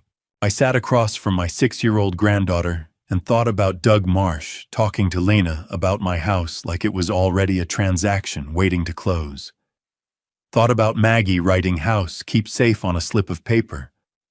Thought about Michael Walsh changing which grocery store he used because he was afraid. 40 minutes later, Lily held up her finished drawing. 4 figures standing in front of a house. Herself, Danny, me. And beside me a woman with long, dark hair, her drawn hand touching mine. Who is that? I asked, though I already felt the answer. Grandma Maggie. Lily tilted her head like it was obvious. Daddy says she's always with you, so I put her in the picture. She pushed the drawing across the table. You can keep it. I looked at it for a long moment. Then I carried it to the living room and placed it on the mantel beside Maggie's photograph. One in silver-edged black and white. One in a 6-year-old's colored pencil. Side by side. When I came back, Lily was already starting a new drawing. Grandpa Ray, she said without looking up, can we have hot chocolate? We can have hot chocolate, I said. I put the milk on the stove. And the decision that had been forming in me since Memorial Day, slower than anger, colder than grief, more permanent than both, settled into place like the last piece of something, finally finding where it belonged. Danny knocked at 9:45 at night. Not the back door, the front door, which he almost never used. I heard it and felt something shift in my chest before I'd even stood up from the couch. Danny used the back door the way he'd used it his whole life, the way any person uses the entrance that means home. The front door was for strangers and people who weren't sure of their welcome. Something about that knock told me tonight was different. I opened it, and he was standing on the porch in the dark jacket, zipped against the June chill, hands in his pockets. Not the hollow look from the night after the BBQ, something harder and more awake. Like a man who had stopped waiting to be ready and simply decided to move. Can I come in? He said. You never have to ask, I told him. He sat at the kitchen table, his chair same as always, and I put on coffee without asking. He unzipped his jacket but didn't take it off, like some part of him was still in motion, even sitting still. I called Lena's OB office again today, he said. Different receptionist. I told her I was calling to confirm my wife's upcoming prenatal appointment. He looked at the table. She checked the system twice. No patient by that name, current or historical. The coffee maker started its cycle. Danny. I started. I know, he said. I've known for a few days. I just needed to hear it officially before I let myself believe it. He pressed his hands flat on the table. She lied to me. There is no baby. There never was. His voice was steady.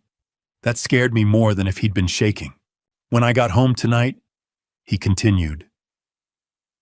Lena was on the phone in the bedroom with the door closed. I was walking past to the bathroom. I heard her say, "He's getting difficult, Dad. He's asking questions." Then, I know, but we need more time. The coffee maker beeped. I didn't move. More time, I repeated. Some more time. His jaw tightened. I went to the bathroom, came back out, told her I was going to check on you. She said okay without looking up from her phone. A short, dry laugh with nothing happy in it. That's how much I matter in that equation. I got up and poured the coffee. Set his cup in front of him. He picked it up and held it with both hands the way his mother always had, warming his palms, and the similarity hit me so hard I had to turn back to the counter for a moment before I trusted my face. How long have you known about the house? He said behind me. I turned around. About a week. How much has Carol found? Enough. The account Michael Walsh, what Doug did to a family in Beaver Creek. Pattern of behavior going back 8 years minimum. Danny absorbed that. His coffee steamed untouched between his hands. Are you going to be okay? He looked at me directly. Whatever this costs, the legal fees, all of it, are you going to be okay? My son, sitting in the middle of his own disaster, asking whether I was going to be okay. Danny. I said, I have been okay through 44 years of construction work and 23 years of raising you and 3 years without your mother. I am not going to fall apart over a lawyer's bill. Something in his face shifted, not quite a smile, but the shape of one. Mom would have known what to do from the start, he said. She did know, I said. She told me before the wedding. I didn't listen. She told me too. He set the cup down carefully. Not in words, but the last time I saw her in the hospital, she held my hand and said, "You know your own worth, Danny. Don't let anyone teach you different." His voice came close to breaking on the last word. I thought I understood what she meant. I don't think I understood at all. We sat with that. The heater kicked on. The clock moved. There's something else.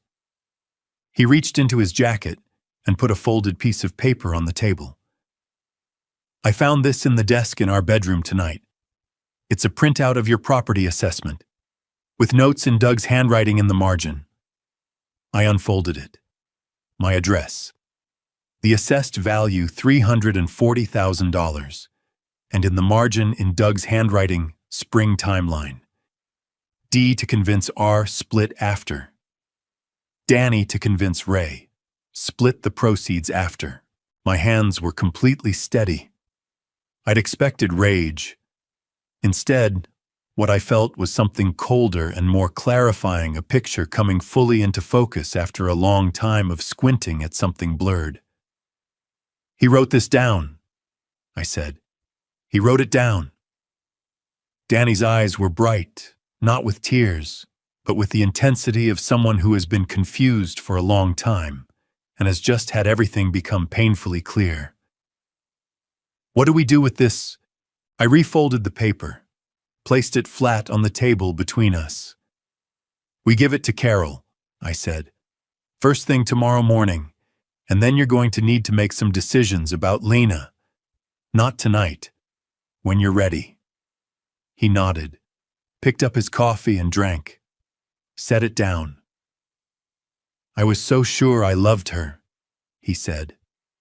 Not quite to me, more to the room, to the version of himself that had stood at an altar 2 years ago and meant every word. I was so completely sure. You did love her, I said. That part was real. Whatever she was doing, that was real on your end. He looked at me across the table. My son, 34 years old, with his mother's eyes and his father's hands, and a life that was going to have to be rebuilt from the middle. Tomorrow, Carol, he said. Tomorrow, Carol, I agreed. He finished his coffee, zipped his jacket, and stood. At the back door, the right door, the home door, he stopped and looked back. Thanks, Dad, he said. I'd go home and get some sleep, I told him. He almost managed a real smile. Then he was gone, and I sat at the table with Doug Marsh's handwriting in front of me and felt the last of my patience for waiting run completely dry.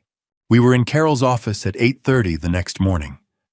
Carol had said 9, but I'd called her at 7:15 and told her what Danny had found the property assessment printout Doug's handwriting in the margin D to convince R split after, and she'd said come in at 8:30 instead. That told me she understood what kind of morning this was.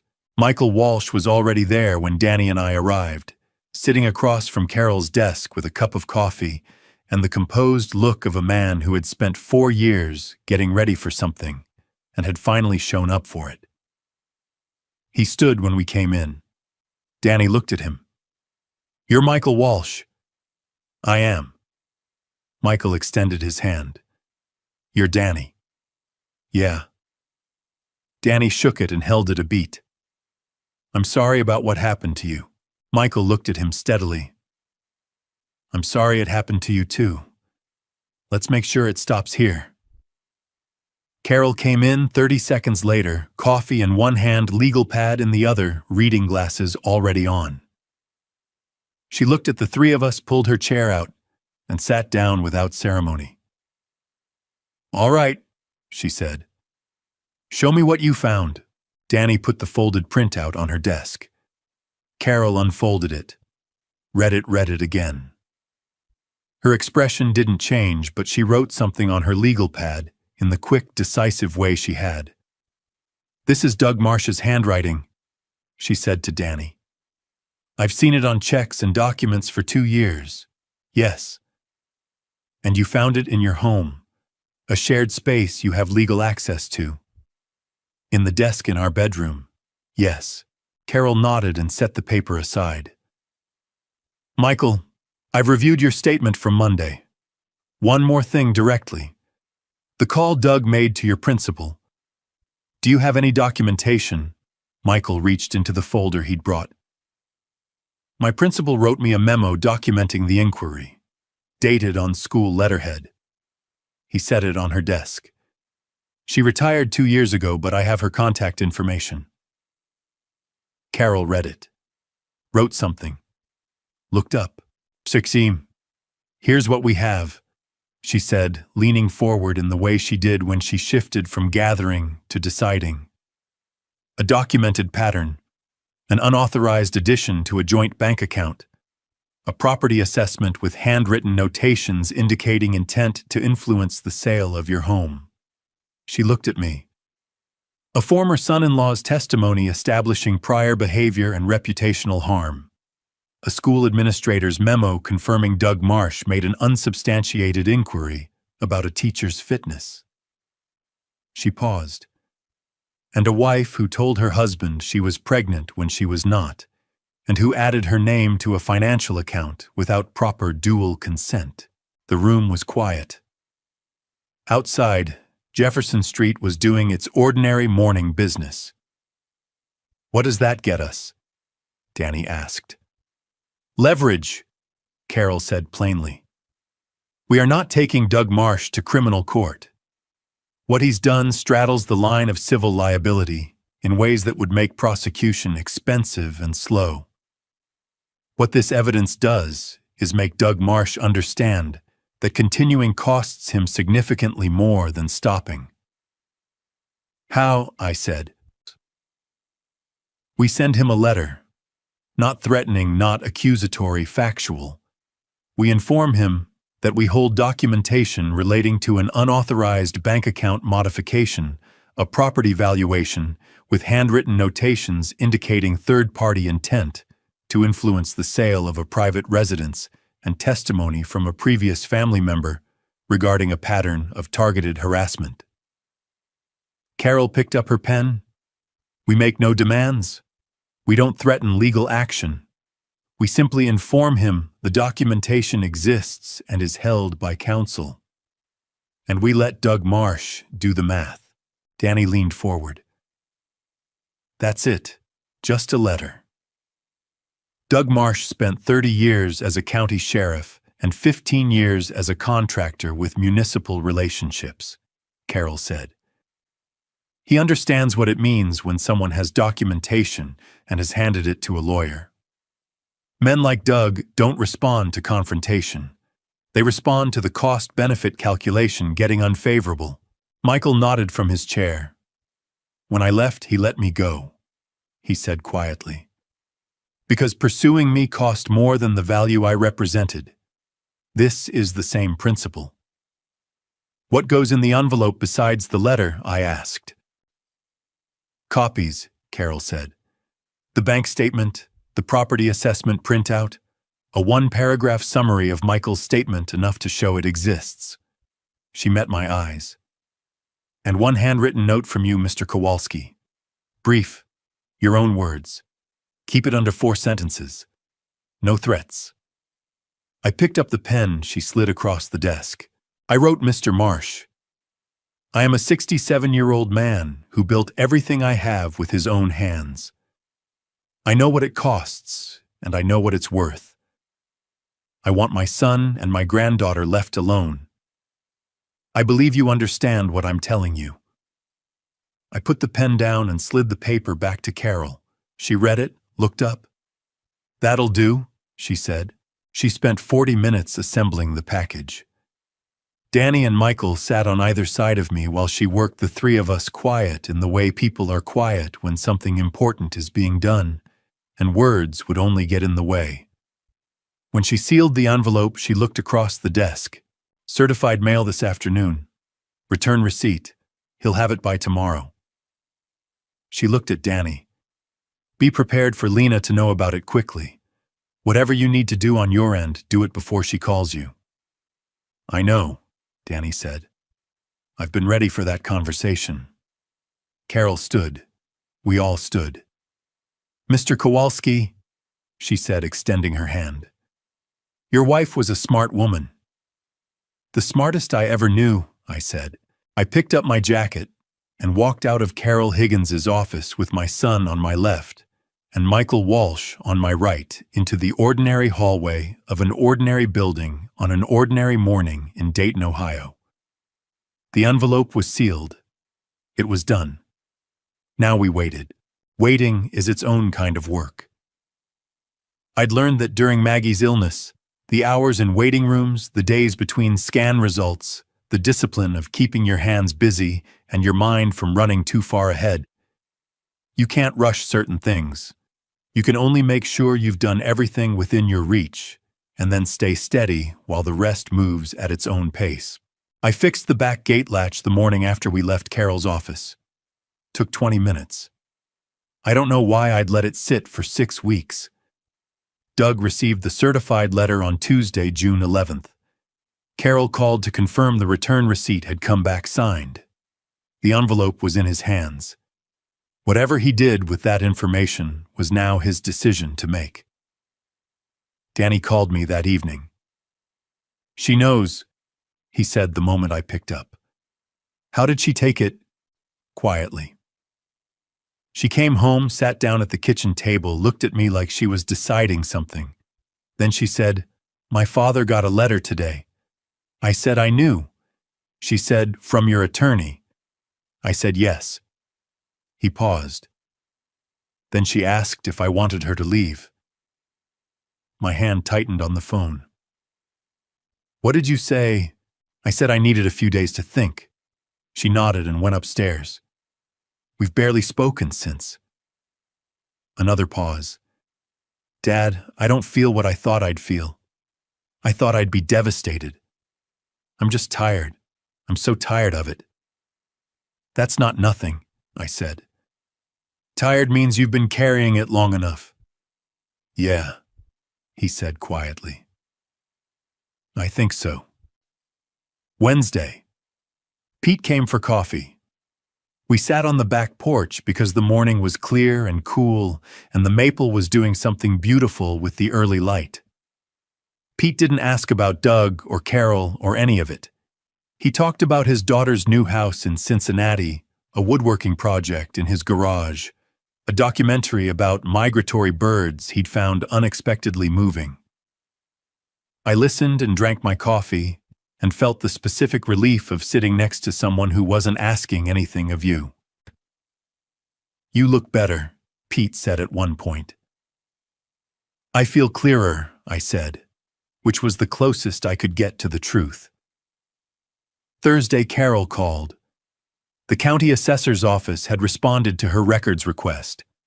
3 separate accesses of my property valuation file in the past 18 months, all traceable to a single IP address registered to Marsh Contracting LLC. "Is it enough?" I asked. "We're not building a criminal case," she said. "We're building a picture, and the picture is very clear." Friday morning, Danny texted Lena's moving out this weekend. Her choice. Going to her aunt's place in Columbus. "Lily stays with me." I read that standing at the kitchen counter and felt something loosen in my chest that had been wound tight since Memorial Day. Lily stays with me. Those 3 words. I texted back, "You okay?" He replied, "Getting there." Lily asked if Mommy was going on a trip. I said yes. She said okay, and went back to her drawing. Children, the resilience of them. The way they absorb enormous things and keep moving, because they haven't yet learned they're supposed to stop. Saturday afternoon, Danny called again. His voice was different, not the careful, measured quality of someone managing something, but something lighter. The way a room gets lighter when you open a window that's been painted shut for years. "Troy called me," he said. Troy Marsh. The man who had stood at the edge of the yard on Memorial Day with a beer in his hand, watching his father destroy someone and doing nothing about it. "What did he want?" I asked. He said he knew sorry wasn't enough, that he'd seen it happen before and hadn't said anything, and wasn't proud of it. Danny's voice was even, but I heard something underneath, grief maybe for the version of his marriage he'd wanted it to be. He said his dad wasn't a good man, and he'd spent his whole life pretending otherwise because it was easier. Then he asked if I was going to be okay. "What did you say?" I said I thought so, that I had my dad and my daughter, and that was a good start. A pause. He said that sounded right. And then neither of us knew what else to say, so we said goodbye. I thought about Troy, his father's build without his father's cruelty, standing in that yard, choosing not to act, and living inside that choice for 3 weeks. Some people mistake cowardice for neutrality. Troy had probably been doing that his whole life. "Good that he called," I said. "So it didn't fix anything," Danny said. "But it mattered anyway." That was Saturday. Sunday evening I was at the kitchen table when my phone rang. Number I didn't recognize. I almost let it go to voicemail. Something made me answer. "Mr. Kowalski." A man's voice. Older, measured, rough at the edges. "I was at the Memorial Day cookout at the Marsh House. I stood 10 feet from you when Doug made your son kneel on that ground." I set my book down. "I heard you," I said. "I didn't say anything that day." His voice tightened. "I've been living with that for 3 weeks. I won't tell you my name, I still have to do business in this county, and Doug Marsh has a long memory. But what happened that day was wrong, and I'm glad someone did something about it." A pause. "Your son held himself well, under circumstances that would have broken most people." Another pause, shorter. "You raised him right, Mr. Kowalski. Thought you should hear that from someone who was in that yard." The line went dead. I sat in the Sunday evening quiet and held the phone for a long time. Outside, a lawnmower hummed 2 streets over. A dog barked once and went quiet. The particular stillness of a Sunday at dusk in a place where people have been coming home to the same houses for 30 years. Tomorrow, something was going to happen. I could feel it the way I'd learned to feel things on job sites, the air pressure change before weather moves, in the silence before something shifts. I washed my coffee cup and went to bed at 9 o'clock. For the first time in weeks, I didn't lie awake. He came on Monday morning at 10:15. I was in the backyard, checking the garden bed Maggie had put in along the south fence, tomatoes she'd started from seed every spring, a tradition I'd kept going because stopping felt like losing one more piece of her. I heard a car in the driveway. Something in the quality of the sound, too deliberate, pulling in too carefully, made me put down my trowel and go around front before whoever it was reached the door. Doug Marsh was standing at the end of my front walk. He'd come alone. No Troy, no lawyer, no company truck with the Marsh Contracting logo on the door. Just a dark green sedan and a man in khaki pants and a plain blue shirt who looked in the ordinary morning light of my front yard considerably smaller than he had at his own house, surrounded by his own people, on his own territory. He looked older too. 6 weeks since Memorial Day, and something had gone out of him, some quality of absolute certainty that had been running through him like a current. It wasn't gone entirely, but it had dimmed. We looked at each other across the front walk. "Ray," he said.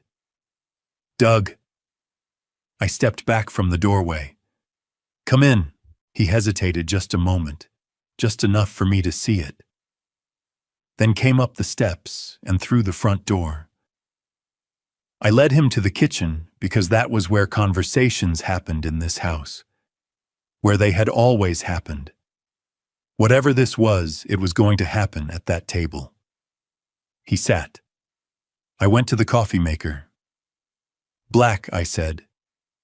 "Black," he said. I poured 2 cups and sat down across from him.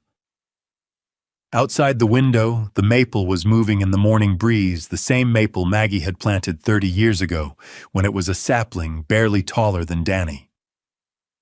I looked at it for a moment, then back at Doug. His hands were flat on the table, not wrapped around the mug. The hands of a man trying to look at ease and not quite managing it. "I read the letter," he said. "I assumed you did," I said. Carol Higgins is thorough." Just observation, no inflection.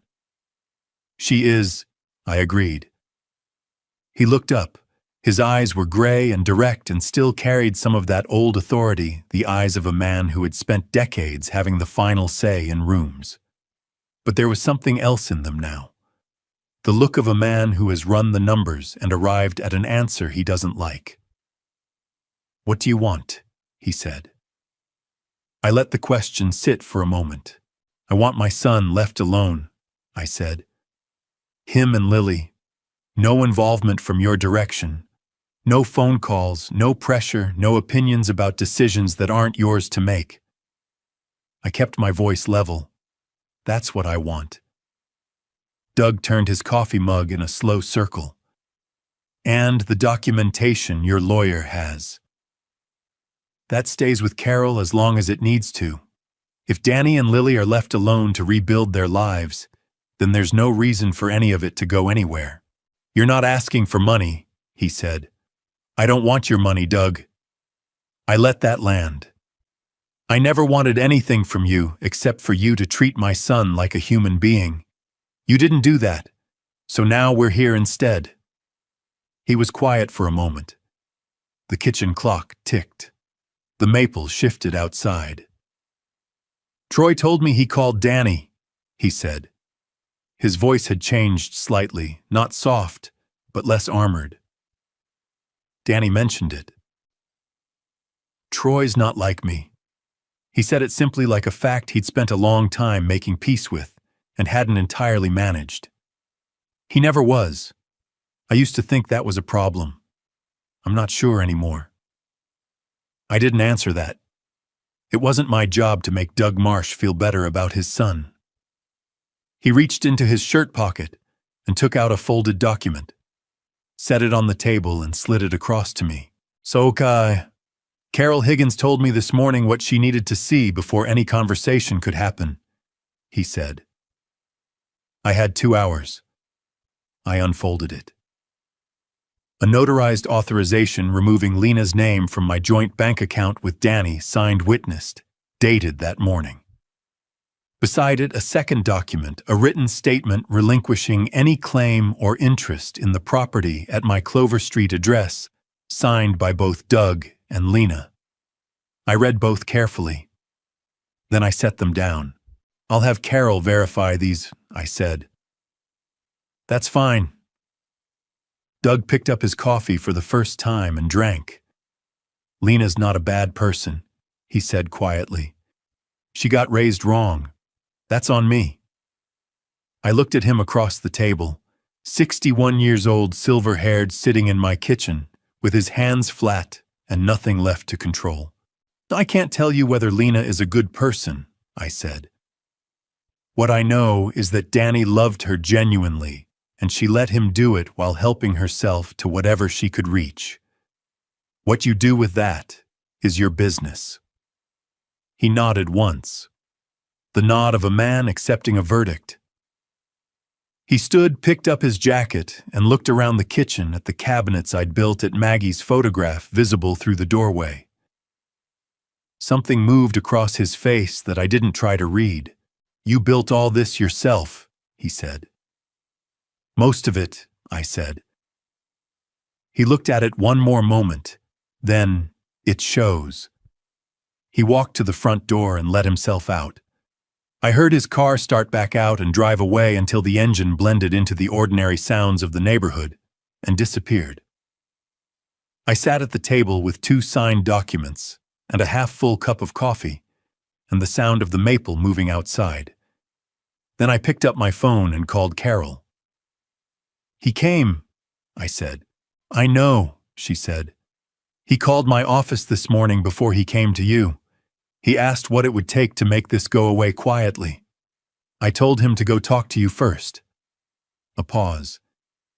"He brought signed paperwork." "He did." "I'll need to see it. But Ray, I think it's over." I looked at Maggie's photograph on the mantel. Her smile in that cream-colored dress. The laugh caught mid-breath. The face of a woman who had seen this coming before anyone else and had quietly, carefully laid every stone of the path I'd just walked down. "Yeah," I said. "I think so too." November 2024 in Ohio had a particular quality of light. Not the sharp gold of October or the flat gray of December, something in between, a pale, clean brightness that came in low through the windows and made everything look deliberate.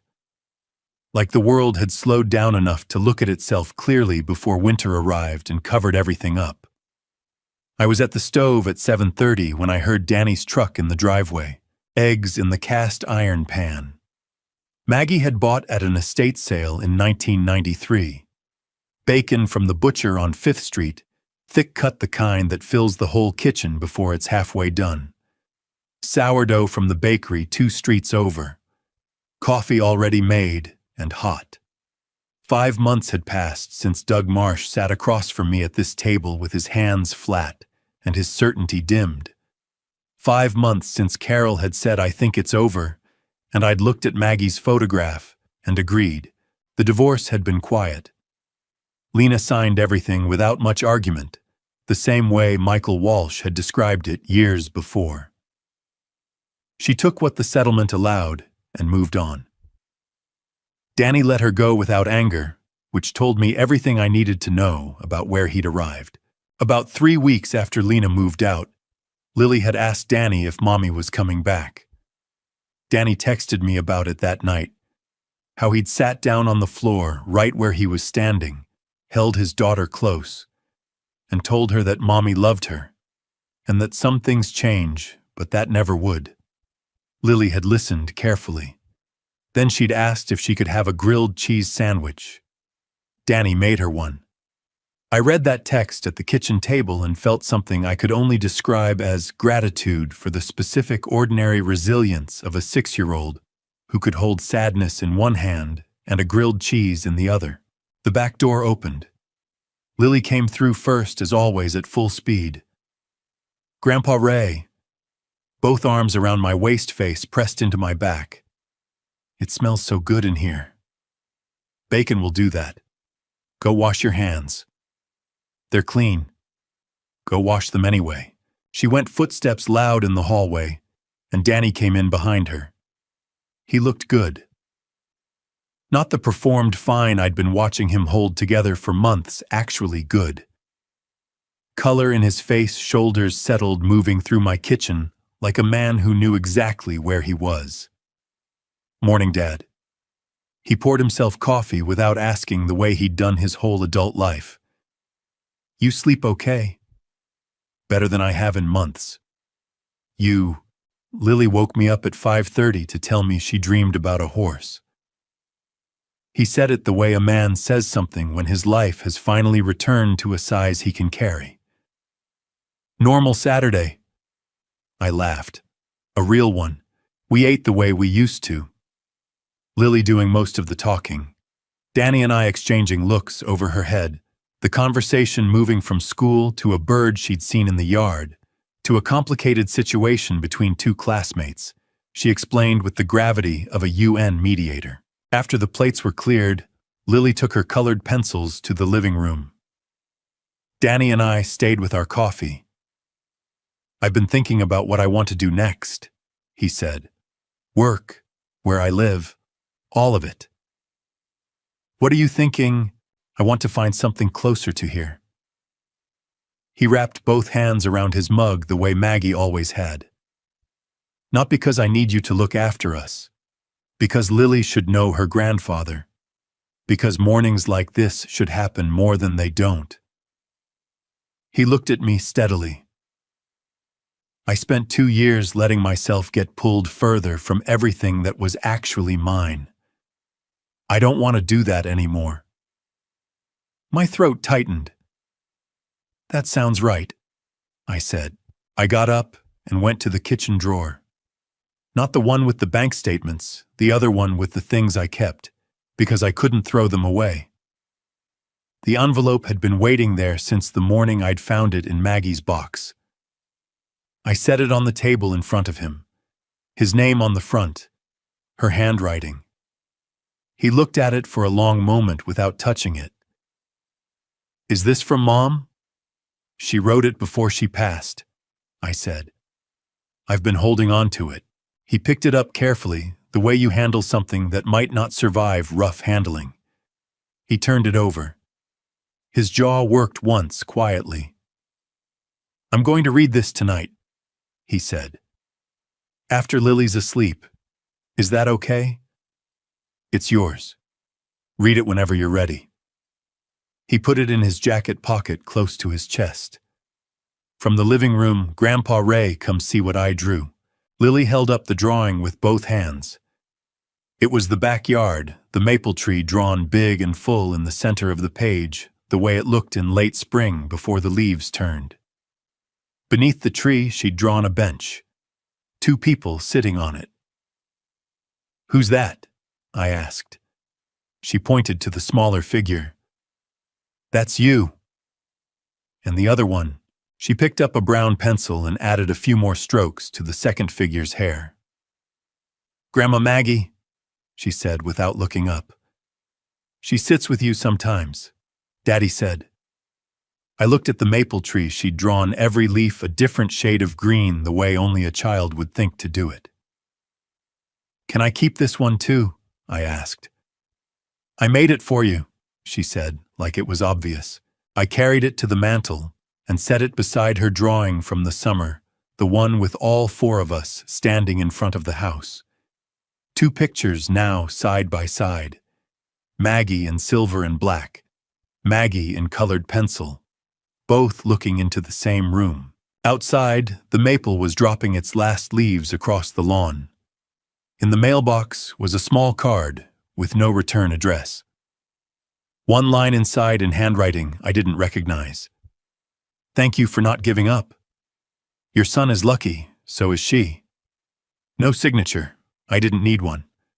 I placed it on the mantel, between Maggie's photograph and Lily's drawing. From the kitchen, Danny called, "Dad, you want more coffee?" "Yeah," I said. "I do." I took one last look at the mantel, the photograph, the drawing, the small card, and walked back to the kitchen where my son was pouring coffee, and my granddaughter was drawing horses, and the bacon smell still hung in the warm air of the house that Maggie and I had built together. The house that nobody was ever going to take away. I am not a man who gives advice easily. 67 years of building things with my hands taught me that most problems don't need words, they need work patience and the willingness to stay when everything in you wants to walk away. But if this family revenge story taught me anything, it's this: don't wait the way I waited. Don't stand 8 steps away from the truth and tell yourself you're protecting someone. The people who love you don't need your silence. They need your presence, steady, honest, and there. I looked at what happened to my son, and I saw my own failure as much as Doug Marsh's cruelty. I saw a father who noticed something wrong and talked himself out of trusting what he saw. Maggie trusted it. She always trusted it. And she left me every tool I needed before she left. I just had to be willing to open the box. In the end, this wasn't a revenge story. Not really. It was a story about a family finding its way back to itself. God has a way of doing that, of using the hardest seasons to clear the ground for something that can finally grow right. If these grandpa stories move something in you, if you've sat in your own kitchen at 2 in the morning, wondering whether you missed something, whether you said enough, whether you were present enough for the people who needed you, leave a comment below. Tell me where you're watching from. Tell me your story. These grandpa stories exist because of you, and every word you leave reminds me why they're worth telling. If this family revenge story reached you, share it with someone who needs to hear it. Someone carrying their own revenge story they haven't found the courage to tell yet. Every story shared is another person reminded that they're not alone. And if you haven't subscribed yet, one tap keeps you here for every story still to come. Thank you for staying with me all the way to the end of this one. It means more than you know. One final note. The stories on this channel include fictionalized elements crafted for storytelling and reflection. If that's not the kind of content you're looking for, no hard feelings at all, step away and find what fits you best. But if you believe that ordinary people can do extraordinary things when the people they love need them to, you're exactly where you belong. Until next time.